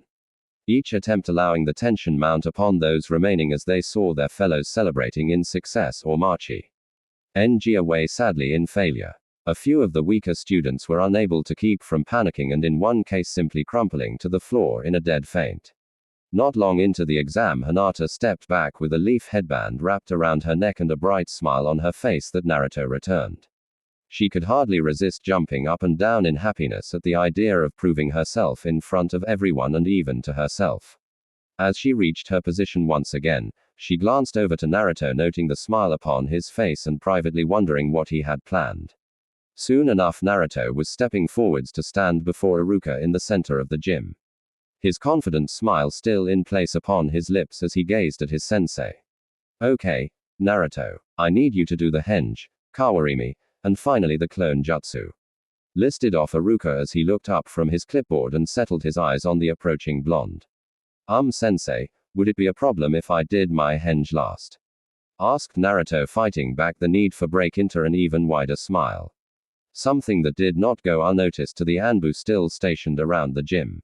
I might guess that won't be an issue, replied Iruka after a moment of wondering how this could possibly be turned against him.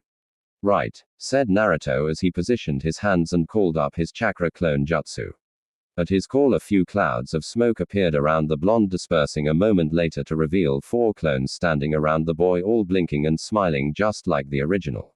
Very nice, Naruto, called Iruka, marking down on his clipboard while thinking how far he had come over the last few years.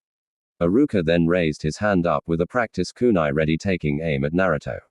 Ready Naruto. Ready sensei, replied Naruto confidently as he prepared himself to dodge the oncoming blow. With that Iruka flicked the kunai forwards into the orange-clad boy where it struck, sticking directly into his chest. Naruto's eyes bulged slightly as the kunai entered his body, the force pushing him back till with a flash of smoke a chair and the kunai tumbled to the gym floor with a dull clatter.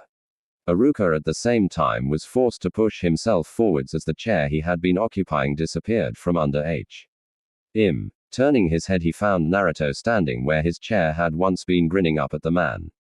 Nicely done Naruto. Now would you mind going and getting my chair for me? Said Iruka with no hint of real anger in his voice. In reply to his sensei's chiding, Naruto raised his hand and rubbed the back of his head as he rushed to drag the chair back to Iruka before once again taking his position in front of the examiners. All right Naruto, the henge is all that's left, called Iruka as he resettled himself into his seat, turning black eyes upon his blonde student as he spoke. Naruto nodded excitedly in reply as a small pulse of chakra began to build around him. Okay Jubi, here we go.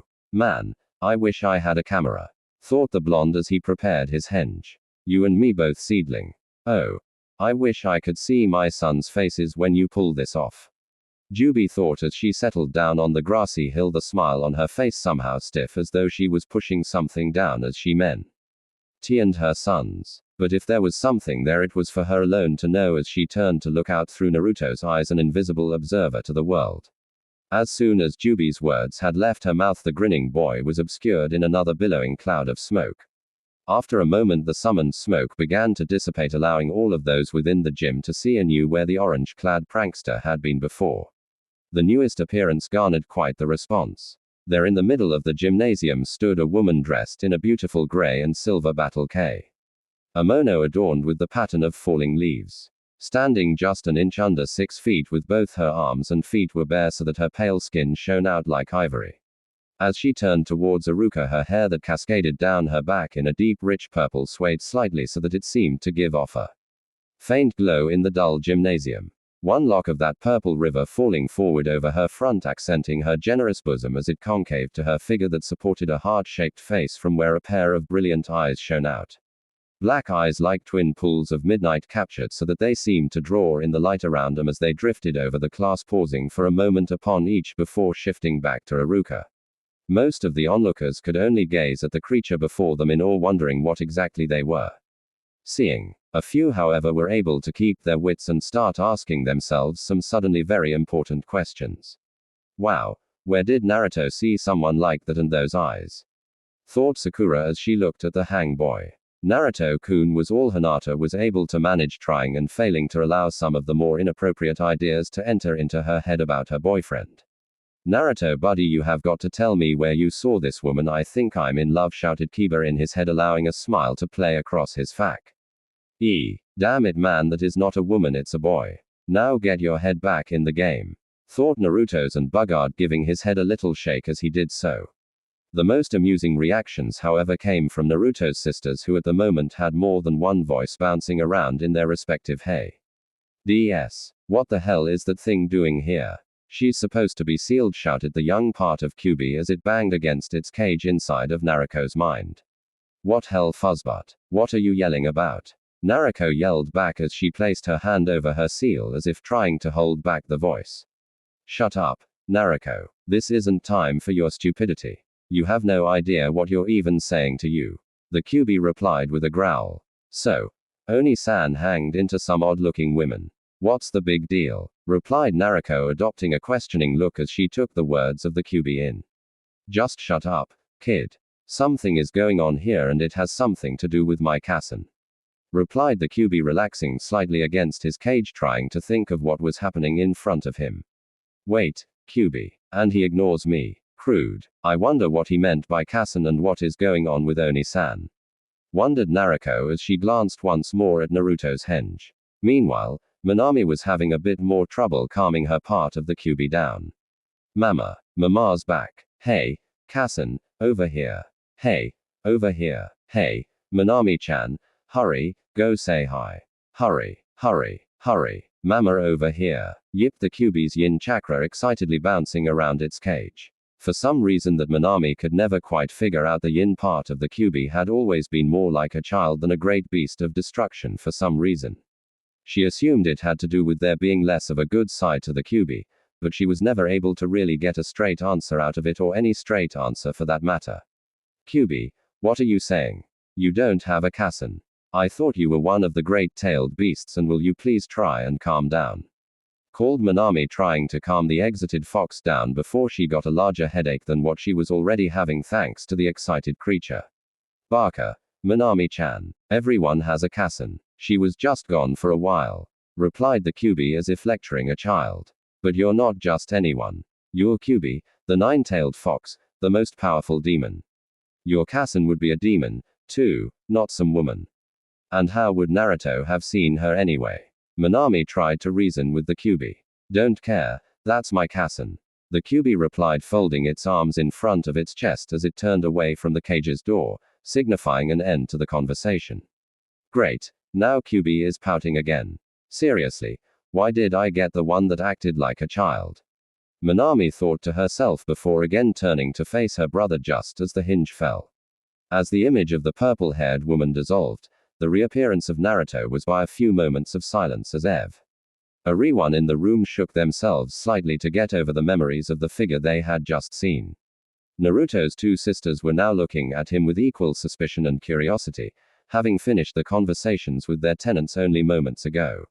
In the meantime, Haruka was the first to snap back awake from the whole ordeal, focusing back on the blonde before tallying up his overall results and smiling as what he saw. Well done, Naruto. With this you pass and are now an official shinobi of Konoha, said Haruka proudly as he held out a headband. Or the blonde. Naruto rushed forward, grabbing the headband and affixing it to his head with a huge grin plastered across his face. Nothing could spoil his mood at that moment as he turned back to see Hinata smiling with small tears in her eyes, so happy to see Naruto pass. Just as Naruto was about to walk back into place, a hand fell on his shoulder, alerting him to the presence of a figure just behind him. As he turned, the side of the rainbow-colored Anbu that had been escorting him the whole morning came into view. At the sight of the multicolored man, Naruto's smile faltered a little even as he noticed another Anbu place a hand on Hinata's shoulder before there was a swirl of leaves and the two were shunshined away towards the Hokage's office to answer for their actions with the monument that morning. Meanwhile, across the village within the Senju compound, Kushina and Mito were just being let in the front door by a smiling Shizune. the little redhead throwing herself into the black-haired woman's dark kimono in her usual happy embrace of greeting. Auntie Shizune, well, hello to you, too, Mito-chan. Smiled the black-haired woman as she looked down into the smiling child's face before shifting her gaze up to Kushina, offering a smile as well before leading the two into the compound. As the three moved past the entryway, the kitchen and living area came into view along with the other occupant of the home. Kushina, Mito-chan, what a nice surprise, called Tsunade, looking up from the kitchen table at the pair's arrival. What brings you over today?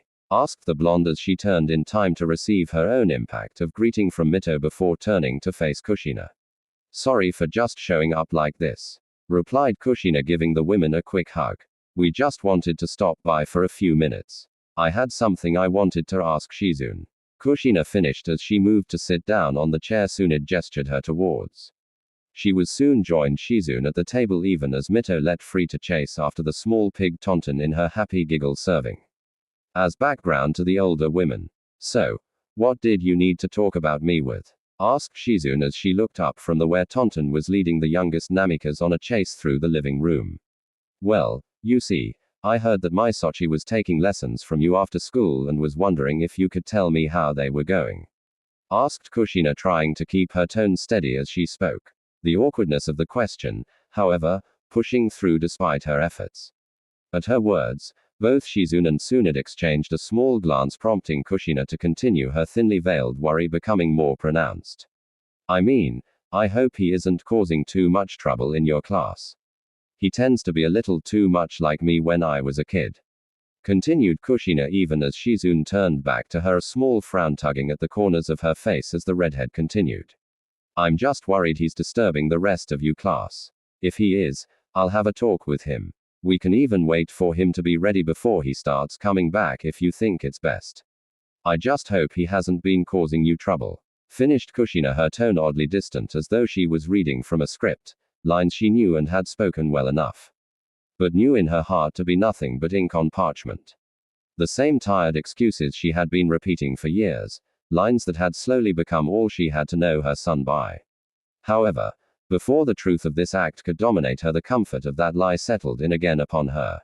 After all, it was because of his lack of focus and pranking ways that she had held off her son's training these last few years. It wasn't that she didn't know her son. It wasn't that she was afraid to look at him in the eyes anymore. It wasn't that she was scared of what she had become. As Kushina finished, a few moments of silence greeted her, in which Shizune could only look at the woman, a mixture of barely concealed anger fighting for dominance beside an equal force of fear at what the woman's words alluded to. Meanwhile, Tsunade had dropped her head slightly as she remembered the talk she had shared with Shizune that morning, recognizing the fear in Kushina's words and knowing what they meant for the woman and for Naruto. Flashback. So, Shizune, what can you tell me about the Gaki? Asked Tsunade as she sipped her tea across from her apprentice, the blonde having only just managed to stop laughing at the signs still visible from the open windows of the compound. Well, I can't say I'm an expert or anything, but I guess I'll tell you what I've seen of him in class over the years. Replied Shizune, tapping her chin lightly, casting her thoughts to the titular blonde. He isn't a genius or anything and can be a bit loud when he gets excited. No real shortage of enthusiasm though. He never seems to know when to give up, but he's always happy to get advice from me or the other students. Really, aside from being a bit excitable, I would say he is the perfect kind of student. Finished Shizune as she blinked across at her sensei, who nodded slowly at her words, prompting her to continue. He really isn't like what you would expect from most his age. You would think a boy might be embarrassed by being slower than some of the girls, but he never seemed to mind. He even stays after class some days with Hinata and myself just to get that day's lesson down. Shizune continued, her mind flashing back to her years now spent teaching the boy. Besides that he seemed really eager to learn, I was surprised as I had heard of some of his pranks at the academy, but he never misbehaved in my class. Did he ever say why he didn't prank you? Asked Tsunade as her apprentice paused before nodding slightly. One day I decided to ask him why, replied the black-haired woman, pausing to take a sip of her own tea. And what did he say? Asked Tsunade, a small twinge of guilt building with every word spoken about the boy. Well, he said he only did that when they were learning about something boring like history or the civilian side of the village. replied Shizune, setting down her cup. I think he said something like, if it can't help me survive as a shinobi, what's the point? Databio. Replied Shizune, smiling at the memory. At hearing this, Tsunade could only lean back in her chair thinking about what she had just been told. Sounds like the kid wants to learn and does behave whenever he is given the chance. Damn it, he sounds just like Nawaki. And I didn't see it because I was so scared for myself. Thought the blonde woman as she let her eyes drop slightly even as her mind continued forwards. Wait, I might have missed it, but what about Kushina and Minato? They always said he wasn't ready, but they couldn't have missed it as well, could they? No, it couldn't be. Besides, I have enough mistakes without worrying about new ones. I wonder if maybe I could offer him some hands-on training. Yeah, that might work. I can even offer some to his new girlfriend. It's at least a start. Finished the blonde as her thoughts drew to a close along with the conversation. Flashback end. Kushina, said Shizune, finally breaking the silence and drawing the redhead's violet eyes around to her. I'm sorry to have to ask this, but just how much do you know about your son? Asked Shizune, her eyes hardening slightly as she watched Kushina's face take a pained expression, seeing in that one look all the answers she needed. What do you mean? Replied Kushina, a mounting feeling of dread filling the whole woman as she stared back into the black eyes of her friend, her moving to cup the glass of tea before her in an attempt to hide the trembling they had undertaken. Kushina, I'm asking you how much you know about Naruto because I'm sorry to say what you just said doesn't reflect upon the boy that has been in my class these past few years. Continued Shizune, staring back at the woman across from her with a hint of coldness leaking into her voice. She could understand Tsunade's reason for not having gotten to know Naruto, but there was at least no real duty for her to do so. But this was Naruto's mother for Kami's sake, and she was acting like she didn't even know her own son. And worse, she felt as though she was also to blame, having been blind to the horrible truth that was now opening up before her. Being faced with the possibility of this brought forth both anger and sadness that she was struggling to hold back. Upon Shizune's comment, Kushina flinched back as though she had been struck. However, Shizune did not let up as her tone darkened, pressing the woman before her with her words. If you have to ask me if he has been behaving in my class, then I have to assume you haven't spoken to him about it, and he has been in my class for the last 4 years. Continued Shizune. And I haven't seen you once in those years there to pick him up from class, Kushina, not once in 4 years. So I'll ask again, Kushina, how much do you know about your son? Oh, Kami, please tell me it hasn't been that bad. Thought Kushina, her mind reeling from what Shizune had said. I know I have been distant with him, but surely I haven't allowed the gap to grow that large, right? Right, she asked herself, trying to assure her rapidly crumbling assurances those words she had spoken now rung so hollow before her. As Kushina's mind began to shiver, her body followed suit as a small sweat began to break out over her. Even as her hands still holding her glass of tea began to shake slightly despite her attempt to keep herself steady. Tsunade, seeing Kushina's plight, decided to try and help the poor woman catch her breath, so tried to steer the conversation towards another topic. Luckily for her, Mito came to her rescue as the little redhead sprouted a single golden chain from her back in order to help catch the fleeing taunt. Mito had only a month ago discovered that she had the same kind of special chakra like her mother. Unluckily for Hanabi, the day she had gotten the hang of it had been when the poor boy was trying to hide from her in a tree. The result had been Mito wrapping the chain around the boy's leg and trying to pull him down while he clung to the branch for dear life. He had been rescued from the event by Hinata and Naruto, who had intervened in order to make sure no one was hurt. Though the poor boy had turned around to see Mito smiling at him with a single chain waving behind her like a tail, only reinforcing the idea that she and all other girls except for his N.E.S.and were devils in disguise. So, Kushina, when are you going to get to training Mito on the use of her chains? After all, she is the only one of your kids who has your chakra, right? Said Tsunade, trying to save the poor woman in front of her. Why, yes, we were thinking of starting her training next week after the others all got their own senseis. Replied Kushina, silently thanking Tsunade for saving her from falling apart. The question pushing her thoughts away from the crumbling walls of her mind even as her hands began to relax, an calm moving over her. The mother's happiness was short-lived, however, as Mito, overhearing her last words, ran up to her, a wide smile upon her lips. Really? Ka-san. That's so cool. Can I Nikki help, too? I want to be big and strong just like him. Chatted away the excited redhead, ignorant to the look of abject horror that was playing across Kushina's face as her momentarily repaired defenses were hit with a fresh wave of images of a boy no older than Mito asking the same kind of question oh, many years ago, and what her words had done to that innocent smile he had once worn. And Naruto, said Kushina, her voice cracking slightly as the realization of what was happening fell upon her, even as her hands tightened around the tea in her grasp so that the cup shattered. And just like that, the dam broke, and everything was suddenly so clear to her for the first time in years. The lies she had begun to believe, her strings holding her determination together, now broken, cut, leaving her alone with the truth, her truth. She had abandoned her son, her maelstrom. How she had let her own fears allow Minato to convince her to leave him to the side.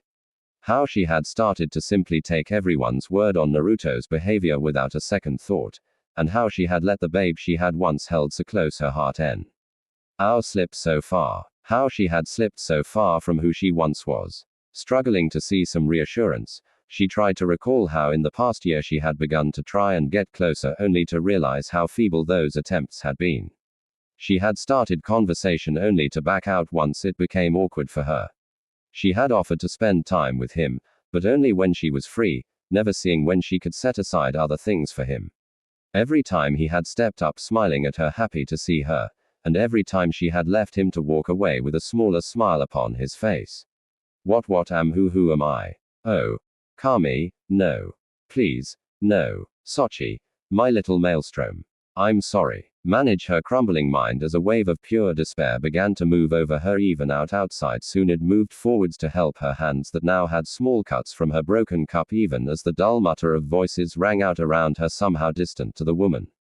Just as Kushina felt that she must surely drown in this horror of her making, a tugging at her dress drew her vacant eyes down to where Mito was, look up at her. The little redhead's eyes wide with worry as her mouth moved quickly, the sound slowly pushing through the numb shell around Kushina. Kassen, what's wrong? Kassen, what's wrong? Called Mito worriedly as she watched her grandmother, her Kushina's hand, giving the redhead worried glances.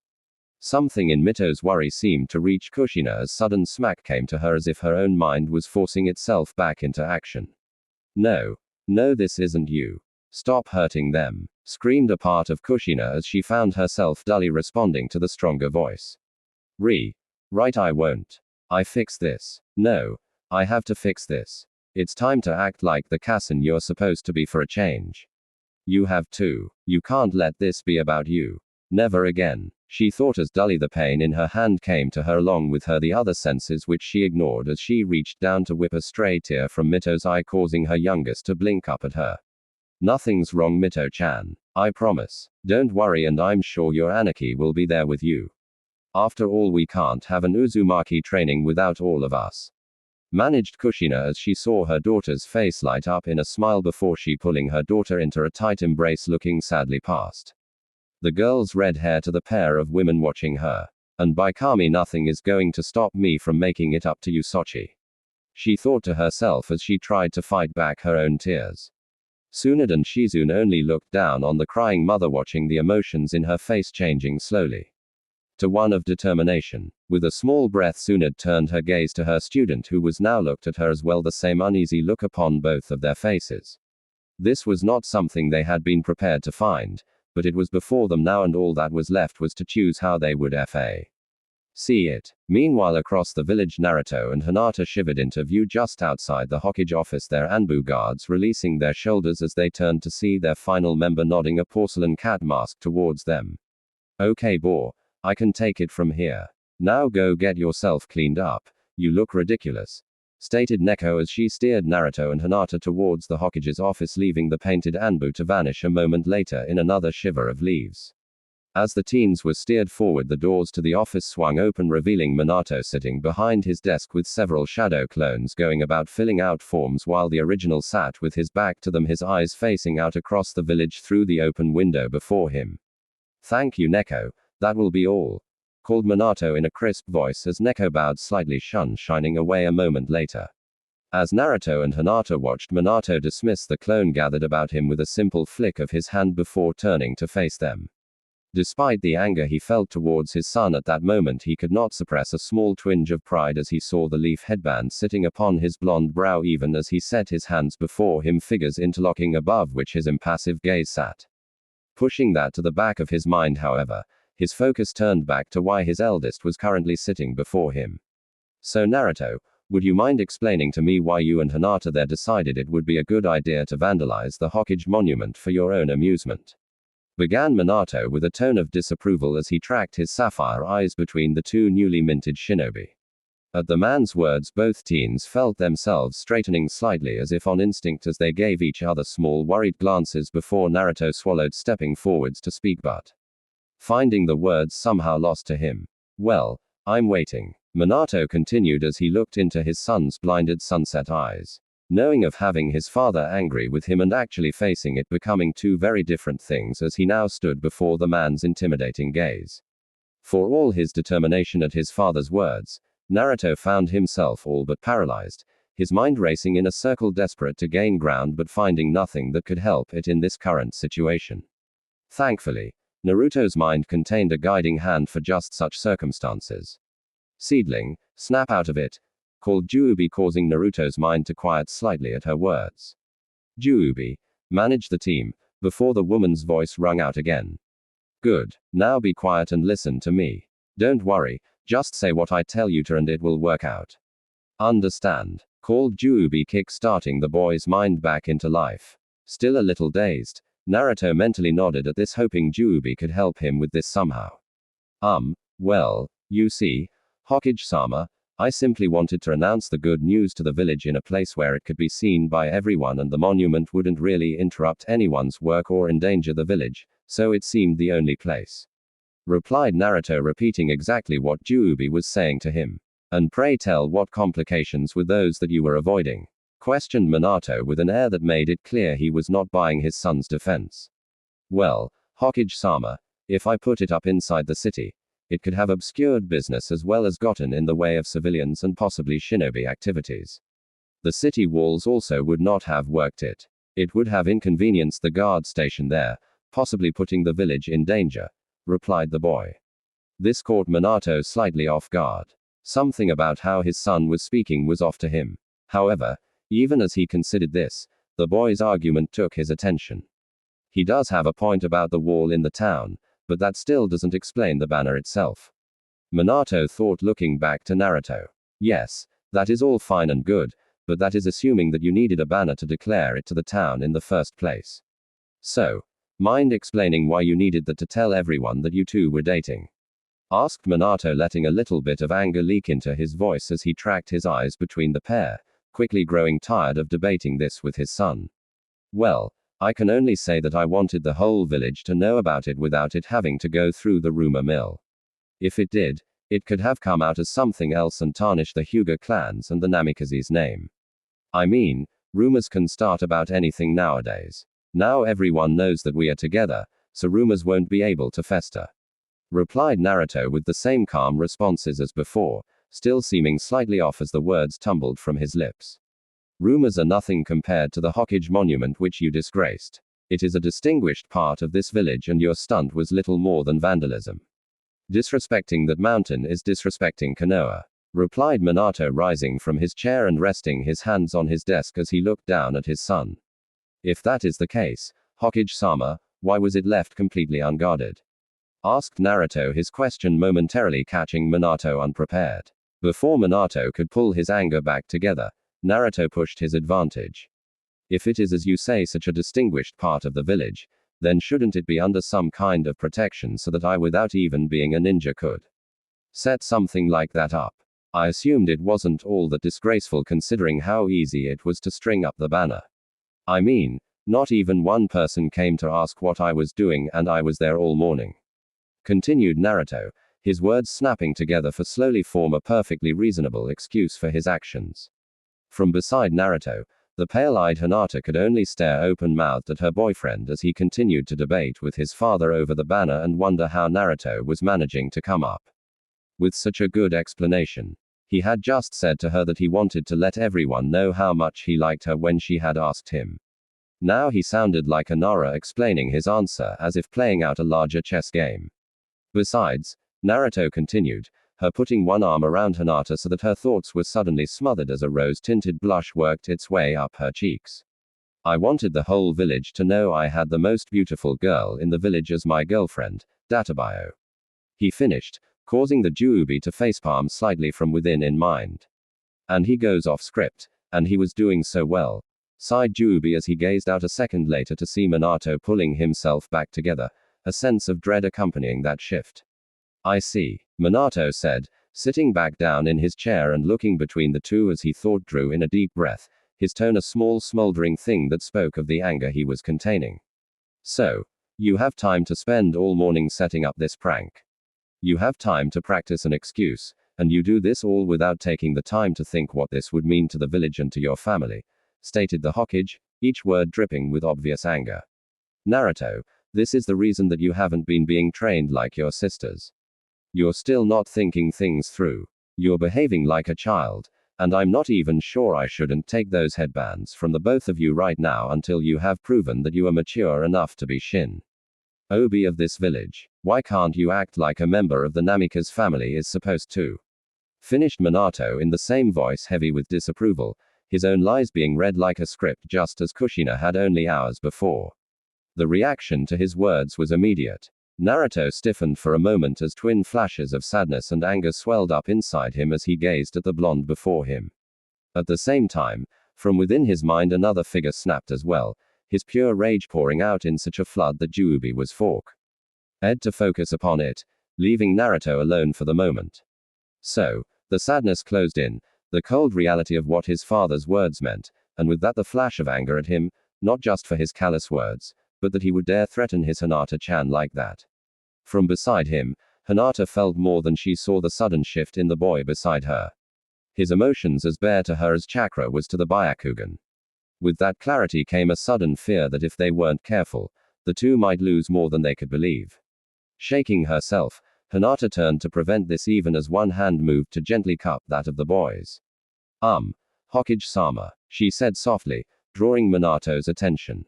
We put up the banner and set it off before we graduated, so the two aren't really related. And we both managed to pass the academy tests in front of the class and your Anbu. If we weren't fit for duty, then wouldn't we have failed then? She finished falling silent and while looking back to Naruto, seeing that he was now looking silently at the ground below him. At Hinata's words, Minato let out a heavy sigh, allowing his anger to cool slightly as he cast his thoughts over what she had said. Well, I guess she is right about that. They did both pass the exam and what would I tell the Hyugas if I sent her back after a whole class saw her pass? Leave it to Hitomi's daughter to be able to talk a Hokage down. Not that I need much talking down. I don't want to punish them too much, but they need to learn what is and isn't acceptable in this village. Here, his eyes fell across Naruto. Especially Naruto. Why does he keep acting like this? I don't have time to deal with his stunts and he doesn't even realize that every second I spend cleaning up after him is one I can't spend doing things to protect our home. Thought Minato as he turned his focus back to the pale-eyed girl before him. While that is the case, young Hyuga, the matter still stands that both of you have defaced a part of our village's heritage. Replied Minato, pausing as he saw Hinata moving slightly closer to his son. Noticing as she did that the boy was no longer looking at him. A small feeling of shame touching him as he saw this. However, you are correct that at the time you were not shinobi of Konoha, so I will be lenient this once. You are each 5D rank missions to be completed without pay upon your team assignments. He finished raising a hand to let them know they were dismissed.